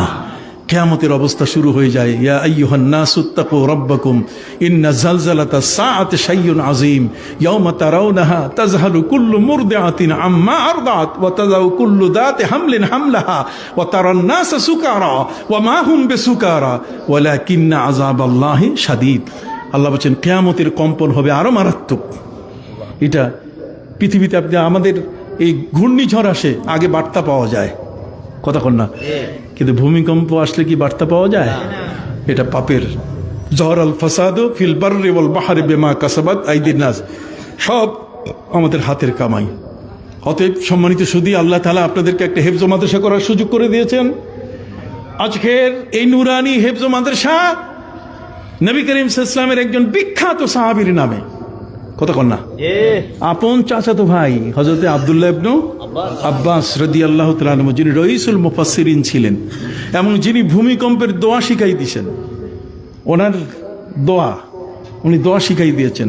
আল্লাহুম্মা, বলেন আল্লাহুম্মা লা তাকতুলনা বিগাযাবিক, আল্লাহ তোমার গোসা দিয়ে আমাদেরকে মেরে ফেলো না, ওয়ালা তুহলিকনা বিআযাবিক, আপনার শাস্তি দিয়ে আমাদেরকে ধ্বংস করে দিয়েন না, ওয়া আফিনা কাবলা যালিক, এই সব ঘটনা ঘটার আগেই তুমি আমাদেরকে মাফ করে দাও। করোনা বলেন, এই প্রাকৃতিক দুর্যোগ বিপর্যয় বলেন, ভূমিকম্প বলেন, অনাবৃষ্টি, কতক্ষণ না, অতিবৃষ্টি, দুর্ভিক্ষ, সমাজের মধ্যে অনৈক্য, নানা ধরনের গোলমাল, অশান্তি, এই সবগুলো আল্লাহর পক্ষ থেকে বিমা কাসাবাত আইদিন নাস, আমাদের হাতের কামাই। আল্লাহ যেন আমাদেরকে বুঝার তৌফিক দেন। আলিফ লাম রা কিতাবুন আনজালনাহু ইলাইকা লিতুখরিজান নাসা মিনাজ যুলুমাতি ইলান নূর। আল্লাহ বলেন বিজ্ঞানের কথা বাদ দাও, এই কোরআন দিয়েছি, অন্ধকার থেকে আলোর পথে চলে আসবে। এই কোরআন তোমাকে, কোরআন পড়ো, কোরআনের কাছে আসো, কোরআনেই তোমাকে বের করে নিয়ে আসবে, কতক্ষণ না। তোমার অন্য কারো সাহায্য নেওয়া দরকার নাই, তুমি কোরআন পড়ো, কোরআনই তোমাকে বের করে নিয়ে আসবে। লিতুখরিজান নাসা মিনাজ জুলুমাতি ইলান নূর। আমার নবীকে আল্লাহ বলছেন আপনি তাদেরকে এই কোরআনের মাধ্যমে বের করে আনতে পারবেন। অতএব সম্মানিত সুধী, আমরা এই মাদ্রাসাটার প্রতি লক্ষ্য রাখবো। হাত উঠান, আমরা লক্ষ্য